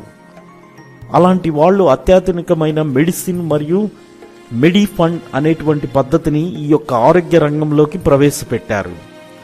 సింగపూర్ అనేటువంటి అతి చిన్న దేశం, ఎంతో మంది ప్రజలతో అతి కొద్ది స్థలంలో నివసించడానికి ఇలాంటి చోట విస్తారంగా వెడల్పు అయినటువంటి రోడ్లను కార్ల కోసం నిర్మించడం అనేది విలువైనటువంటి భూమిని వ్యర్థం చేయడమే. ఒకవేళ సింగపూర్ దేశంలో ఉన్న ప్రతి పౌరుడు ఒక కారును గనుక కలిగి ఉంటే అప్పుడు సింగపూర్లో నివసించడానికి స్థలం అనేది ఉండేది కాదు. అప్పుడు దేశం అనేది రోడ్లతో నిండి ఉంటుంది. కనుక సింగపూర్ ప్రభుత్వం ఏమనుకున్నదంటే కార్లను కొనడం అనేది మంచి ఉద్దేశం కాదని ప్రజలను నిరాశపరచదలుచుకున్నది. ఆ విధంగా పబ్లిక్ ట్రాన్స్పోర్ట్ అనేది మనకి స్థలం లేదు కాబట్టి పబ్లిక్ ట్రాన్స్పోర్ట్ అనేది ఒక మంచి అవకాశం. ఈ ఆలోచనను ప్రజల మధ్యకు తీసుకువెళ్ళింది. అందుకని ఈ రోజుకి కూడా ఎవరైనా సింగపూర్లో కారును గనక కొనాలనుకుంటే అది ఎంతో భారీ ఖర్చుతో కూడుకున్నటువంటి పని.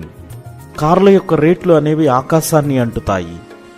ఒకవేళ మీరు గనక లేదంటే సింగపూర్ పౌరుడు కనుక అక్కడ కారు కొనాలనుకుంటే ఆ కారుపై అధిక మొత్తం భారీ పన్నును విధిస్తుంది. ఈ సింగపూర్ మొత్తం దేశంలో కేవలం కొన్ని కార్లు మాత్రమే రోడ్లపై కనబడతాయి. ఒకవేళ ఎవరైనా కూడా ఇంకొక కారును గనక కొనాలనుకుంటే వారికి ఉన్నటువంటి కారును అమ్మి వేరే కారు కొని ఆ కారు యొక్క స్థానంలో నడపవచ్చు. ఈ విధంగా సింగపూర్ ప్రభుత్వం పబ్లిక్ ట్రాన్స్పోర్ట్ను ఉపయోగించుకొని ప్రజలకు ఎన్నో కార్యక్రమాల ద్వారా బోధిస్తూ వస్తుంది. ఇప్పుడు మనం సింగపూర్లో ఉన్నటువంటి పబ్లిక్ ట్రాన్స్పోర్టేషన్ గురించి గనక మాట్లాడినట్టయితే బస్సులు కానీ మెట్రో కానీ ప్రపంచంలో అత్యంత తక్కువ రేటును కలిగి ఉన్నటువంటి బస్సులు మెట్రో ఈ యొక్క సింగపూర్లో మాత్రమే ఉన్నాయి. సింగపూర్ ప్రజలకు అతి తక్కువ రేట్లో సింగపూర్ ప్రభుత్వం బస్సులను మెట్రో ట్రాన్స్పోర్టేషన్ అందిస్తుంది. ఈ విధంగా సింగపూర్ ప్రభుత్వం తమ దేశాన్ని చీఫ్ వేస్ట్ మరియు క్లీనెస్ట్ దేశంగా, అత్యంత శుభ్రత కలిగిన దేశంగా మరియు అత్యంత భద్రత కలిగిన దేశంగా ప్రపంచ దేశాలన్నిటికీ ఒక ఉదాహరణగా నిలుచుంది. ఇప్పుడు నేను మాట్లాడినటువంటి అన్నిటినీ మీరు విన్న తర్వాత మీకు ఇలా అనిపించవచ్చు, సింగపూర్ ప్రభుత్వం తన ప్రజల కొరకే ఎన్నో ఉచిత వైద్య సౌకర్యాలను, ఉచిత రవాణా వ్యవస్థను చాలా తక్కువ ఖరీదుతో తక్కువ రేట్లో ప్రజలకు అందిస్తూ వస్తుంది. Education, health care, public transport, station housing ఇవన్నీ ప్రజలకు అతి తక్కువ ఖర్చుతో సింగపూర్ ప్రభుత్వం ఇస్తూ వస్తుంది. మరి ఇవన్నీ చేయడానికి సింగపూర్ ప్రభుత్వానికి డబ్బులు ఎక్కడి నుంచి వస్తున్నాయి అనగా, సింగపూర్ ప్రభుత్వం ఎక్కువ ట్యాక్స్ రేట్ను ఇతర ప్రభుత్వాలపై పెడుతుందా? తన ప్రజల నుంచి అధిక మొత్తంలో పన్నులు వసూలు చేస్తుందా? ఇది కొన్ని యూరోపియన్ దేశాల్లో కూడా ఇలాగే జరుగుతూ ఉంది. యూరోపియన్ దేశాలలో ప్రజలపై అక్కడి ప్రభుత్వాలు 50% అధికంగా ట్యాక్స్ రేట్లు వేస్తూ ఉంటాయి. స్వీడన్, ఫిన్లాండ్, డెన్మార్క్, ఆస్ట్రియా ఇలాంటి దేశాలలో 50% ట్యాక్స్ అధికంగా ప్రజల నుంచి వసూలు చేస్తున్నాయి. కానీ సింగపూర్ ప్రభుత్వం మాత్రం ఈ విధంగా చెయ్యదు. సింగపూర్ దేశంలో ఇన్కమ్ ట్యాక్స్ రేట్స్ అనేవి చాలా తక్కువ. సింగపూర్ ఇన్కమ్ ట్యాక్స్ రేటు ఎలా ఉంటుందంటే 2% నుంచి 24% మధ్యలో ఉంటుంది. మరి ఈ విధంగా చూసుకున్నట్లయితే సింగపూర్ ప్రభుత్వం ఫండ్స్ని ఎక్కడి నుంచి తీసుకురాగలుగుతుంది? ఇవన్నీ మేనేజ్ చేయడానికి సింగపూర్ ప్రభుత్వానికి ఏ ఫండ్స్ వస్తున్నాయి, ఎక్కడి నుంచి వస్తున్నాయి? ఇక్కడ మనం సింగపూర్ ప్రభుత్వం యొక్క ప్రైమరీ ప్రిన్సిపల్ని మనం చూడాలి. సింగపూర్ ప్రభుత్వం సస్టైనబిలిటీ మరియు ఫోకస్ పెడుతుంది. మనం ఇప్పుడు ఒక ఉదాహరణ చూద్దాం. సింగపూర్ ప్రభుత్వం యొక్క కంపెనీ వెబ్సైట్ ఒక్కసారి మీరు చూడండి. తెమోసిక్ హోల్డింగ్స్, ఇది సింగపూర్ ప్రభుత్వం యొక్క వెబ్సైట్. ఇది మీరు చూసినప్పుడు మీకు ఏమనిపిస్తుందంటే ఇది చాలా పెద్ద వెబ్సైట్ అని అనిపిస్తుంది. 900కి పైగా ఉద్యోగులు ఉన్నారు. 33 దేశాలలో ఈ యొక్క కంపెనీ అనేది విస్తరించి ఉంది. దీని యొక్క నెట్ పోర్ట్ఫోలియో అనేది మార్చ్ 2022కి $43 బిలియన్ ఉంది. కానీ ఈ కంపెనీని ఎవరు స్థాపించారు? ఈ కంపెనీ ఎవరిది? దీనికి జవాబు ఏమిటంటే ఇది సింగపూర్ ప్రభుత్వం యొక్క కంపెనీ. సింగపూర్ ప్రభుత్వం ఇలాంటి కంపెనీలను ఎన్నిటినో స్థాపించింది. ఈ కంపెనీలన్నీ ట్రాన్స్పోర్ట్, పవర్ మరియు మీడియా సెక్టార్లో పనిచేస్తూ ఉంటాయి. అలాగే ఇంకా చాలా కంపెనీలు ఈ కంపెనీ యొక్క సబ్సిడీస్ బ్రాంచెస్. ఈ థమస్ కంపెనీ అనేది దేశంలో మరియు అంతర్జాతీయ కంపెనీలలో ఇన్వెస్ట్ చేస్తూ ఉంటుంది. ఇలా ఇన్వెస్ట్ చేసి ఎన్నో ప్రాఫిట్స్ని పొందుతుంది. మనము భారతదేశ ప్రభుత్వ కంపెనీలను గనక చూసినట్లయితే మన భారతదేశ ప్రభుత్వ కంపెనీలలో మిస్ మేనేజ్మెంట్ అనేది ఎక్కువగా జరుగుతూ ఉంటుంది.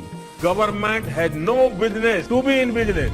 దీనివల్ల మన భారత ప్రభుత్వం ఏమి చేస్తుందంటే తనకున్న కంపెనీలు అన్నిటినీ ప్రైవేటీకరణకు ఇస్తుంది. కనుక మన భారతదేశం తన యొక్క కంపెనీలను ప్రైవేటీకరణ చేయడం ద్వారా ఏదైనా ప్రాఫిట్ ఆ కంపెనీకి వస్తే ఆ ప్రాఫిట్ అనేది ప్రైవేట్ ఓనర్లకు వెళ్తుంది. కనుక మన భారతదేశంలోని ప్రభుత్వం తన యొక్క కంపెనీలను ధనవంతులకు అప్పచెప్పుతుంది. ఆ ధనవంతులు ఆ కంపెనీల ద్వారా వచ్చే ప్రాఫిట్స్ని, ఆదాయాన్ని పొంది మరింత ధనవంతులుగా తయారవుతున్నారు.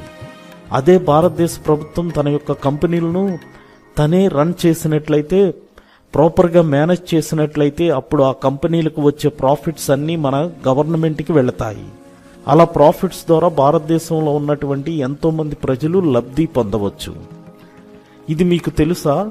సింగపూర్లో కార్లపై ఎక్కువ ట్యాక్స్ పడుతుంది. కనుక మోటార్ వెహికల్స్ ద్వారా వచ్చేటువంటి రెవెన్యూ, దాని యొక్క ఆదాయం సింగపూర్ ప్రభుత్వానికి చాలా ఎక్కువగా ఉంటుంది. అలాగే సింగపూర్ ప్రభుత్వం కూడా వెల్త్ ట్యాక్స్ అనేది కూడా పెట్టింది. అలాగే ప్రాపర్టీ ట్యాక్స్ అనేది కూడా ఉంది. జిఎస్టీ ట్యాక్స్ అనేది కూడా ఉంది. మొత్తంగా చూసుకున్నట్లయితే సింగపూర్ ప్రభుత్వం యొక్క ఆదాయం అనేది రావాల్సిన రాబడి కన్నా చాలా ఎక్కువగా రాబడిని పొందుతుంది. సింగపూర్ ప్రభుత్వం తాను ఖర్చు చేసే దానికన్నా ఎక్కువ మొత్తంలో రాబడిని పొందుతుంది. సింగపూర్ యొక్క కాన్స్టిట్యూషన్లో కూడా ఈ ఫిజికల్ డిసిప్లిన్ అనేటువంటి రూల్స్ అనేవి రాయబడి ఉన్నాయి. కానీ మనం ప్రతి మనిషిని వ్యక్తిగతంగా కనుక చూసుకున్నట్లయితే సింగపూర్లో కొంతమంది ప్రజలు తమ యొక్క డబ్బుతో ఎలా ఉండాలో తెలియకుండా ఉన్నారు. వారికి తమ డబ్బును ఎలా ఖర్చు పెట్టాలో కూడా తెలియదు. వారు తమ దగ్గర ఉన్న డబ్బును అనేకమైనటువంటి ఉపయోగం లేని వస్తువులపై ఖర్చు చేస్తూ ఉంటారు. తమ దగ్గర ఉన్న డబ్బును భవిష్యత్తు గురించి దాచుకోవడం అనేది వాళ్ళకి తెలియదు. ఇలాంటి వారి గురించి సింగపూర్ ప్రభుత్వం ఒక పథకాన్ని ప్రవేశపెట్టింది. అదేమిటంటే సెంట్రల్ ప్రావిడెంట్ ఫండ్. సింగపూర్లో ఉన్నటువంటి ప్రజలు తమ దగ్గర ఉన్నటువంటి కొంత డబ్బును శాలరీ రూపంలో వచ్చినటువంటి డబ్బుని కొంత మొత్తాన్ని ఈ యొక్క ఫండ్లో డిపాజిట్ చేస్తారు. ఇది మన భారతదేశంలో కూడా ఉన్నది. కనుక సింగపూర్లో చూసుకున్నట్లయితే ఈ యొక్క సెంట్రల్ ప్రావిడెంట్ ఫండ్ అనే పథకంలో మొత్తం 4.2 మిలియన్ మెంబర్స్ ఉన్నారు. ఇది సెప్టెంబర్లో 2022 సంవత్సరంలో ఉన్నటువంటి సంఖ్య. కనుక ప్రపంచంలో సింగపూర్ తమ యొక్క ఫండ్లో ఉన్నటువంటి మెంబర్స్ అనేవాళ్ళు వాళ్ళ సేవింగ్స్లో అత్యధిక మెంబర్స్గా ఉన్నటువంటి దేశం కూడా సింగపూర్ దేశమే. 2021 సంవత్సరంలో GDS gross domestic savings 57.5%, GDP మొత్తంలో 57.5% అనేది ఈ యొక్క గ్రాస్ డొమెస్టిక్ సేవింగ్స్ ద్వారానే వచ్చింది. దీనివల్ల ప్రపంచంలో ఉన్నటువంటి అన్ని దేశాల కంటే సింగపూర్ అనేది మొట్టమొదటి 3 దేశాల్లోకి చేర్చబడింది.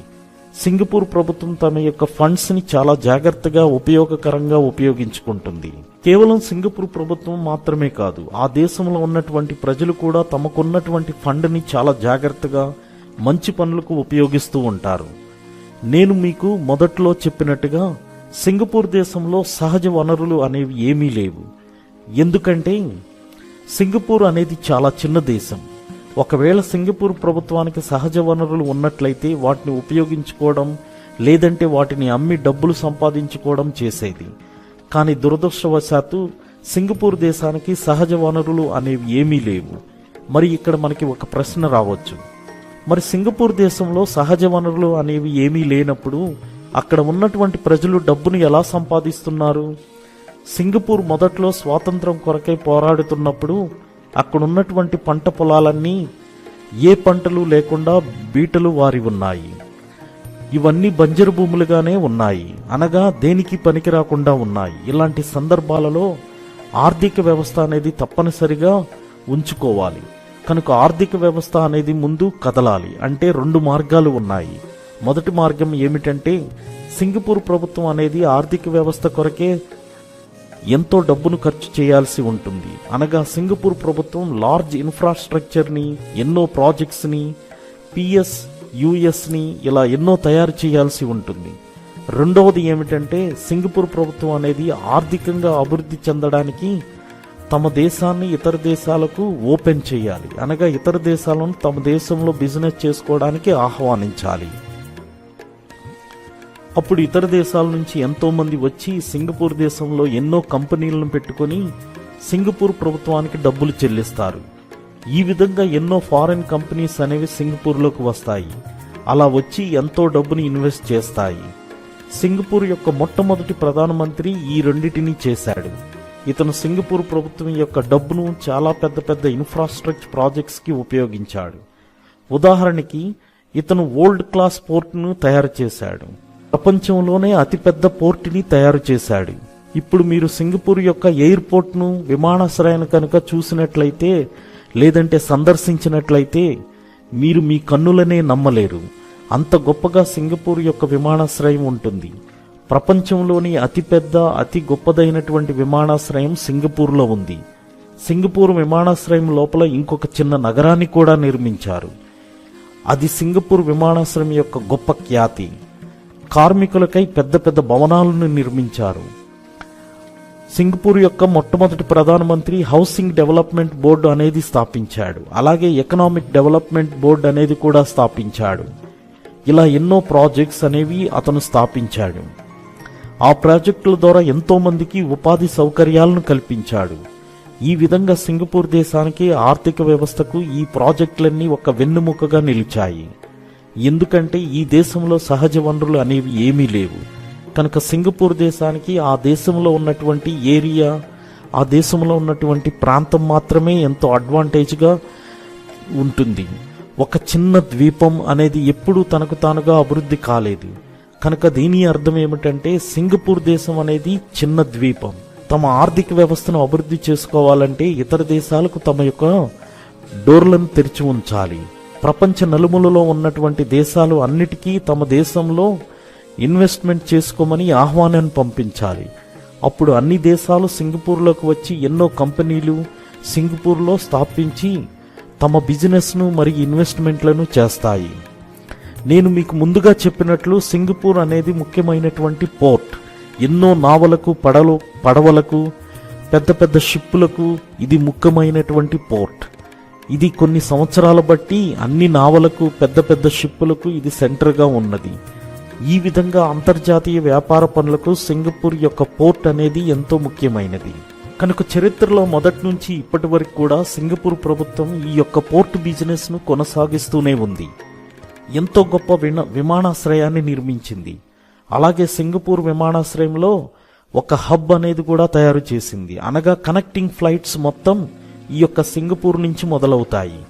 అలాగే అంతర్జాతీయ వ్యాపారాలను కూడా తమ దేశం ద్వారా ప్రోత్సహిస్తూనే ఉంటుంది. ఫారెన్ దేశాల నుంచి ఎన్నో కంపెనీలు ఇన్వెస్ట్మెంట్ సింగపూర్లో తమ బిజినెస్ను చేయడానికి వచ్చాయి. అలా సింగపూర్లో తమ యొక్క బిజినెస్ చేయాలంటే ఆ దేశంలో ఉన్నటువంటి ఆర్థిక వ్యవస్థ కానీ ఇంకేదైనా వ్యవస్థ కానీ అన్ని స్టేబుల్గా ఉండాలి.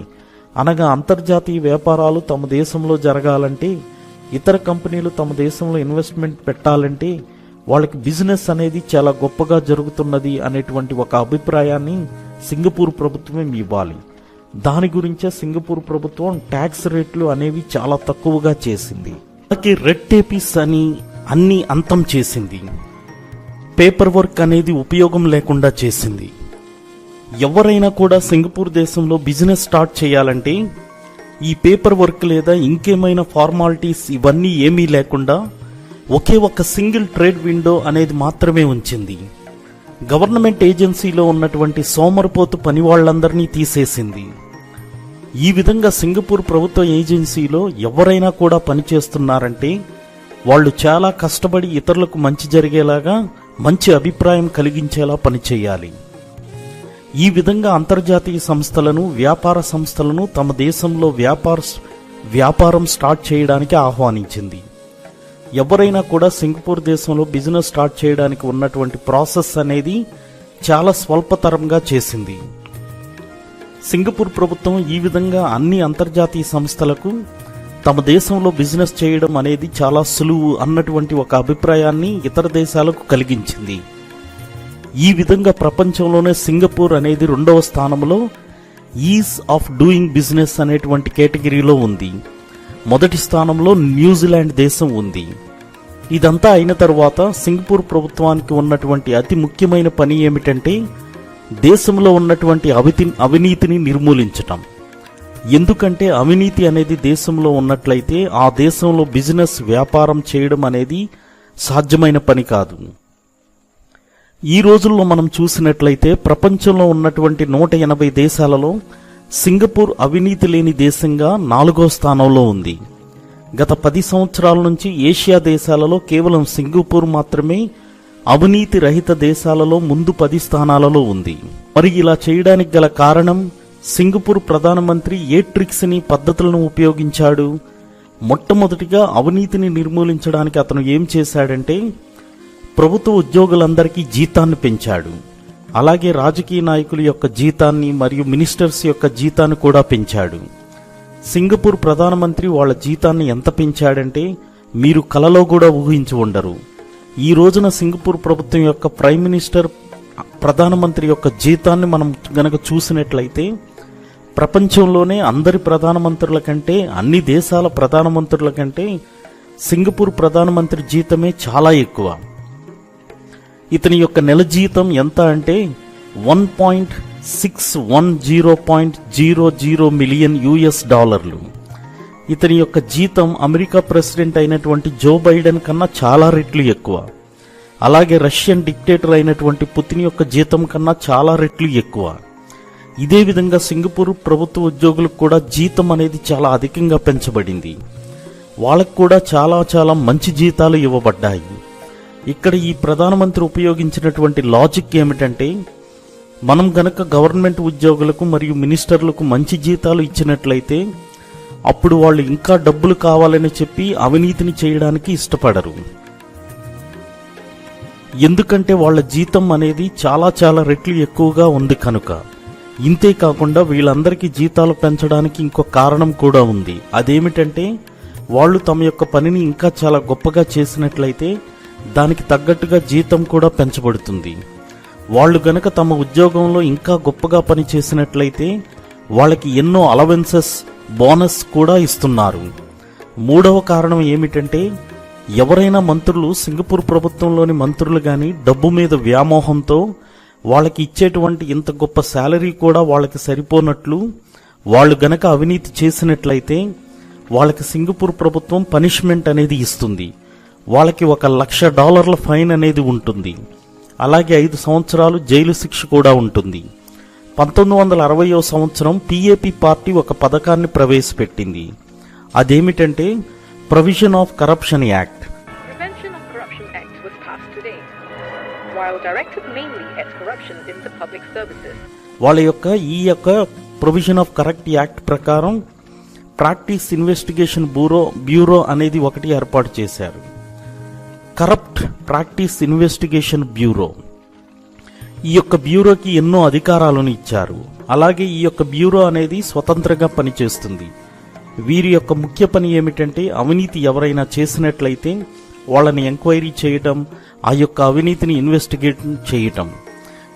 ఇది ఎంత స్వతంత్రంగా పనిచేస్తుందంటే, ఇది ఎవరి యొక్క పర్మిషన్ని తీసుకోవాల్సిన పని లేదు, ఎవరికి భయపడాల్సిన పని లేదు.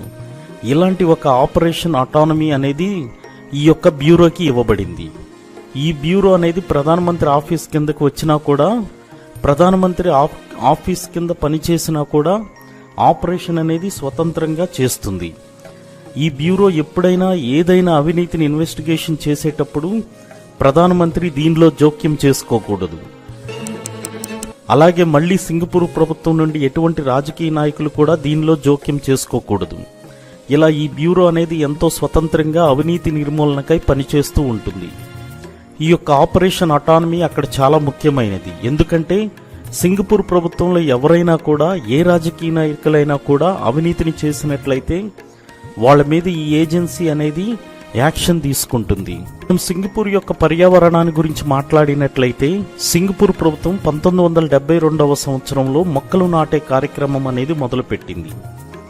సంవత్సరంలో ఒక్కరోజు సింగపూర్ దేశంలో అందరూ కలిసి తమ పరిసర ప్రాంతాల్లో మొక్కలు నాటుతారు. ఈ యొక్క కార్యక్రమం ఎంతగా విజయవంతమైందంటే, కేవలం ఈ కార్యక్రమం స్టార్ట్ చేసినటువంటి 10 సంవత్సరాల్లోపే సింగపూర్ దేశంలో ఎంతమంది ప్రజలైతే ఉన్నారో అన్ని మొక్కలు అనేవి నాటబడ్డాయి. అవి పెరిగి పెద్దయ్యాయి. ఇలా కేవలం ఈ 10 సంవత్సరాల్లోపే తమ చుట్టుపక్కల ఉన్నటువంటి సముద్రాన్ని కూడా ఎంతో శుభ్రం చేశారు. అందుకు కారణంగానే ఈ రోజు ప్రపంచంలోనే అత్యంత శుభ్రమైనటువంటి ఇండోర్ గార్డెన్స్ అనేవి మనకు సింగపూర్లోనే కనబడతాయి. ఒక్కసారి సింగపూర్ దేశాన్ని చూడండి. పచ్చని వాతావరణంలో పచ్చని చెట్లతో ఎంతో అందంగా ఉంటుంది. ఈ విధంగా ఈ రోజు సింగపూర్ అనేది ప్రపంచంలోని అందరి మనస్సులను గెలుచుకుంది. ప్రపంచ పర్యాటకులు అందరూ సింగపూర్లోని అద్భుతాలు చూడడానికి, సింగపూర్ దేశాన్ని సందర్శించడానికి వస్తూ ఉంటారు.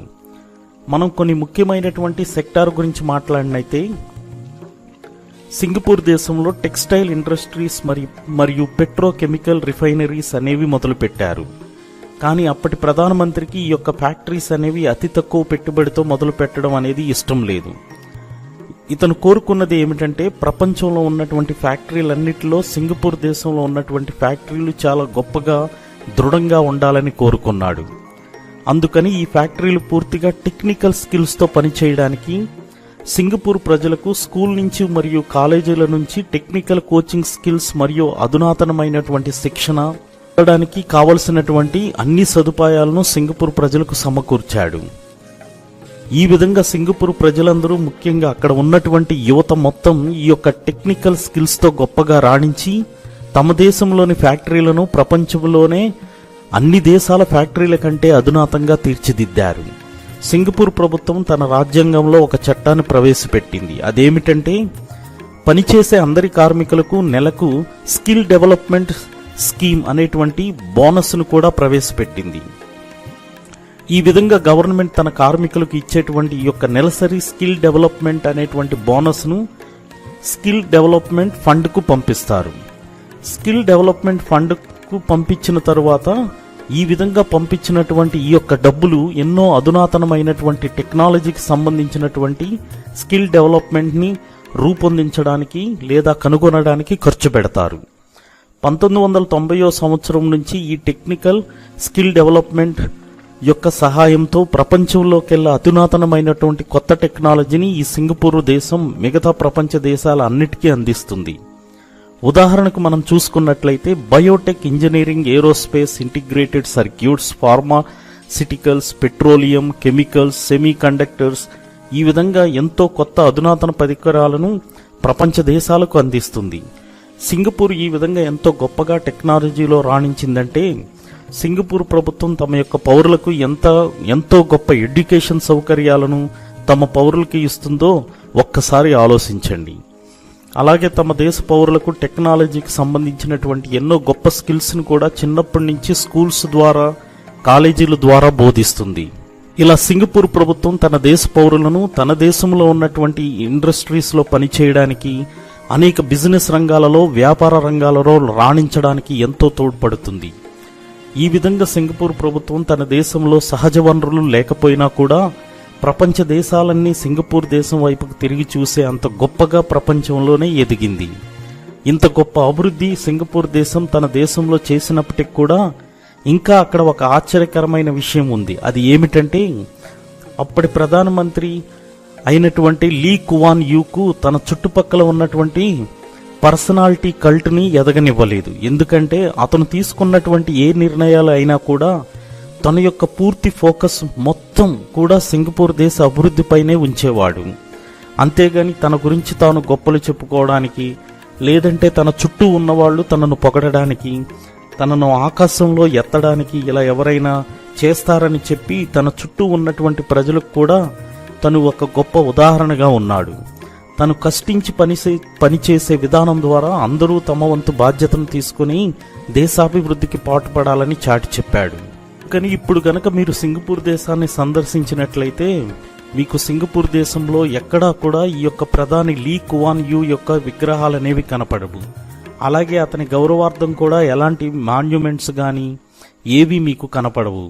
అలాగే ఇతను గౌరవించడానికి ఏ యొక్క గుడులు గాని మీకు కనపడవు. నిజానికి చరిత్రలో ఇతను సింగపూర్ దేశం అనేది మురికివాడ నుంచి ప్రపంచంలోనే అత్యధిక ధనిక దేశంగా మరియు అభివృద్ధి చెందిన దేశంగా ముందుకు తీసుకువెళ్లాడు. కానీ ఇంత చేసినా కూడా అతని గౌరవార్థమై ఒక్క విగ్రహం కూడా సింగపూర్ దేశంలో లేదు. ఎందుకని సింగపూర్ ప్రభుత్వం లేదా సింగపూర్ దేశం అతని గౌరవార్థం ఎలాంటి విగ్రహం కూడా పెట్టలేదు? ఎందుకని ఇలా జరిగింది? ఇప్పుడు ఉన్నటువంటి సింగపూర్ ప్రస్తుత ప్రధానమంత్రి 2015వ సంవత్సరం ఏప్రిల్లో ఏం చెప్పాడంటే, అతను చనిపోయిన ఒక సంవత్సరం తర్వాత ఏం చెప్పాడంటే, బ్రతికి ఉన్నప్పుడు ఆ ప్రధానమంత్రి లీ కువాన్ యూ ఏమి చెప్పాడంటే, తన మరణాంతరం తనకు విగ్రహాలు గాని లేదా మరి ఏదైనా గౌరవార్థమైనటువంటి పనులు గాని చేయవద్దని, విగ్రహాలు పెట్టవద్దని, అలాగే ఎవరైతే మనుషులను పొగుడుతూ ఉంటారో, మనుషులను ఆకాశంలోకి తమ మాటలతో ఎత్తేస్తూ ఉంటారో అలాంటి వారు కష్టపడి పని చేయాలని ఇదే ముందు నుంచి అతను కోరుకుంటూనే ఉన్నాడు. ఈ విధంగా తన యొక్క ఫోకస్ మొత్తాన్ని దేశ అభివృద్ధిపై పెట్టాడు. ఈ విషయాన్ని అతను చనిపోకముందు ఒక స్టేట్మెంట్లో చెప్పాడు. ఇతను సింగపూర్ దేశాన్ని ఎంత గొప్పగా అభివృద్ధి చేశాడంటే ఆఖరికి అతను సింగపూర్ దేశానికి హీరో అవ్వాలని ఏనాడు కూడా అనుకోలేదు. ఒకవేళ మొదటి నుంచి కనుక అతను దేశానికి హీరో అవ్వాలని అనుకున్నట్లయితే అతను చేసిన పనులకు కానీ అతనికి ఎంతో మంది శిష్యులు ఉండేవాళ్ళు, ఎంతో మంది సపోర్టర్స్ ఉండేవాళ్ళు, అతని చుట్టూ ఎంతో మంది జనాలు ఉండేవాళ్ళు. ప్రజలందరికీ ఇతను ఒక దేవుడిగా ఉండేవాడు. ఎందుకంటే సింగపూర్ దేశాన్ని ఒక మురికి ప్రాంతం నుంచి ప్రపంచంలోనే అభివృద్ధి చెందిన దేశంగా తన కార్యక్రమాలతో ఎంతో ఎదుగుదలకు కారణమయ్యాడు. లీ కువాన్ యూ గొప్ప చదువులు చదివినటువంటి ఒక వ్యక్తి. ఇతను ఒక ప్రాథమిక వ్యక్తి. ఇతను నమ్మినటువంటి సిద్ధాంతం ఒకటి, అది ఏమిటంటే కష్టపడి పనిచేయటం, దేశాన్ని ముందుకు తీసుకువెళ్లడం. అంతేగాని ఎవరో చెప్పినటువంటి సిద్ధాంతాలను నమ్మి ఆ మూఢనమ్మకాలతో ముందుకు వెళ్లేటువంటి మనస్తత్వం కలిగినటువంటి వ్యక్తి కాదు. ఇక్కడ కొంతమంది అనేది ఏమిటంటే అతని చెవులు ఎప్పుడూ వింటూనే ఉంటాయి. అతను ఎవరు ఎటువంటి సలహాలు ఇచ్చినా కూడా వింటూనే ఉంటాడు. ఇలాంటి గొప్ప గొప్ప క్వాలిటీస్ అనేవి గొప్ప గొప్ప రాజకీయ నాయకులకు మాత్రమే కలిగి ఉంటారు. ఈరోజు చాలామంది సింగపూర్ ప్రజలు అతని యొక్క గొప్ప మంచి మనసున్న వ్యక్తి అని, అటువంటి వ్యక్తి డిక్టేటర్గా సంబోధిస్తారు. ఎందుకంటే ఇతను కొన్నిసార్లు ఫ్రీ స్పీచ్కి వ్యతిరేకంగా ఉండేవాడు. ఎవరైనా కూడా ఫ్రీడమ్ ఆఫ్ స్పీచ్ అనేది ఉపయోగించి మాట్లాడాలనుకుంటే ఇతను ఒప్పుకునేవాడు కాదు. సింగపూర్ దేశం అనేది ఎన్నో రంగాలలో గొప్పగా రాణించింది, కానీ ప్రెస్ ఫ్రీడమ్ ఇండెక్స్ ర్యాంకింగ్లో మాత్రం ఇది అంత గొప్పగా రాణించలేదు. ఇప్పుడు కొన్ని సంవత్సరాల నుంచి సింగపూర్ దేశం దీంట్లో ఇంప్రూవ్మెంట్ చూపిస్తుంది. కానీ ఇది ఉన్నప్పుడు ఈ యొక్క ప్రెస్ స్వేచ్ఛ అనేది అస్సలు లేదు, వార్తాపత్రికలకు స్వేచ్ఛ అనేది లేదు. దీని ద్వారా చాలామంది ఈ యొక్క లీ కువాన్ యూ ప్రధానమంత్రి మీద నెగిటివ్ అభిప్రాయాలను కలిగి ఉన్నారు. చూడండి, ఒక మంచి మనసున్నటువంటి డిక్టేటర్ కనుక ఇప్పుడు మనం కూడా ఈ సింగపూర్ దేశానికి ఉన్న ఒక డిక్టేటర్ అనేటువంటి వ్యక్తి లాంటి వారు మన భారతదేశానికి అవసరం. అప్పుడు ఆ డిక్టేటర్ వచ్చి స్వేచ్ఛ మొత్తాన్ని తీసివేస్తాడు, అతనికి నచ్చిన విధంగానే పనిచేస్తాడు అని ఒక చెడు అభిప్రాయాన్ని కలిగి ఉన్నారు. ఇక్కడ మనం తెలుసుకోవాల్సింది ఏమిటంటే, చాలా సందర్భాల్లో మనకి మీడియాకి స్వేచ్ఛ అనేది చాలా అవసరం. ఇది చాలా ముఖ్యమైనది కూడా. ఎందుకంటే ఇప్పుడున్నటువంటి మీడియా మాత్రమే రాజకీయ నాయకులు చేసేటువంటి అవినీతిపై నిలదీయగలదు. రాజకీయ నాయకులు కూడా ఈ మీడియాకు భయపడి అవినీతికి సంబంధించినటువంటి ఎటువంటి పనులు కూడా చేయడానికి సాహసించరు. సింగపూర్ దేశాన్ని మనం చూసినట్లయితే ఇక్కడ మనం మీడియాకి ఇంత స్వేచ్ఛ అవసరం అనేటువంటి దాన్ని పక్కన పెట్టాల్సి వస్తుంది. ఎందుకంటే అప్పటి ప్రధానమంత్రికి తెలుసు తాను దేశం గురించి కష్టపడుతున్నానని. అవినీతి అనేది అతను ఎప్పుడూ చేయలేదు. అతను చాలా సిన్సియర్గా సింగపూర్ దేశాన్ని ప్రపంచంలో అన్ని దేశాల కన్నా ముందున్న ఒక గొప్ప అభివృద్ధిమైన దేశంగా మార్చాలని చెప్పి ఎంతో తపన పడుతుండేవాడు. కనుక మీడియాకి అతన్ని ప్రశ్నించేటువంటి అంత స్వేచ్ఛ అనేది అవసరం లేదు. ఎందుకంటే అతను ఇతరులు చెప్పేటువంటి సలహాలను ఎప్పుడూ వింటూనే ఉండేవాడు, వాటికి అనుకూలంగానే స్పందిస్తూ ఉన్నాడు. ఇప్పుడు అంతా మనం విన్నది ఇదంతా తెలుసుకున్నాక మనం సింగపూర్ నుంచి మనం నేర్చుకోవాల్సింది ఏమిటంటే, ఆ ప్రధాని ప్రవేశపెట్టినటువంటి అన్ని పాలసీలను, అతను ఏ పాలసీలను ద్వారా అయితే దేశాన్ని ఇంత అభివృద్ధి చేశాడో అలాంటి పాలసీని మనం కూడా మన భారతదేశంలో ప్రవేశపెట్టి అతని వలె ఎంతో నిజాయితీతో పనిచేయాలి. మీరేమనుకుంటున్నారో కామెంట్స్ ద్వారా తెలపండి.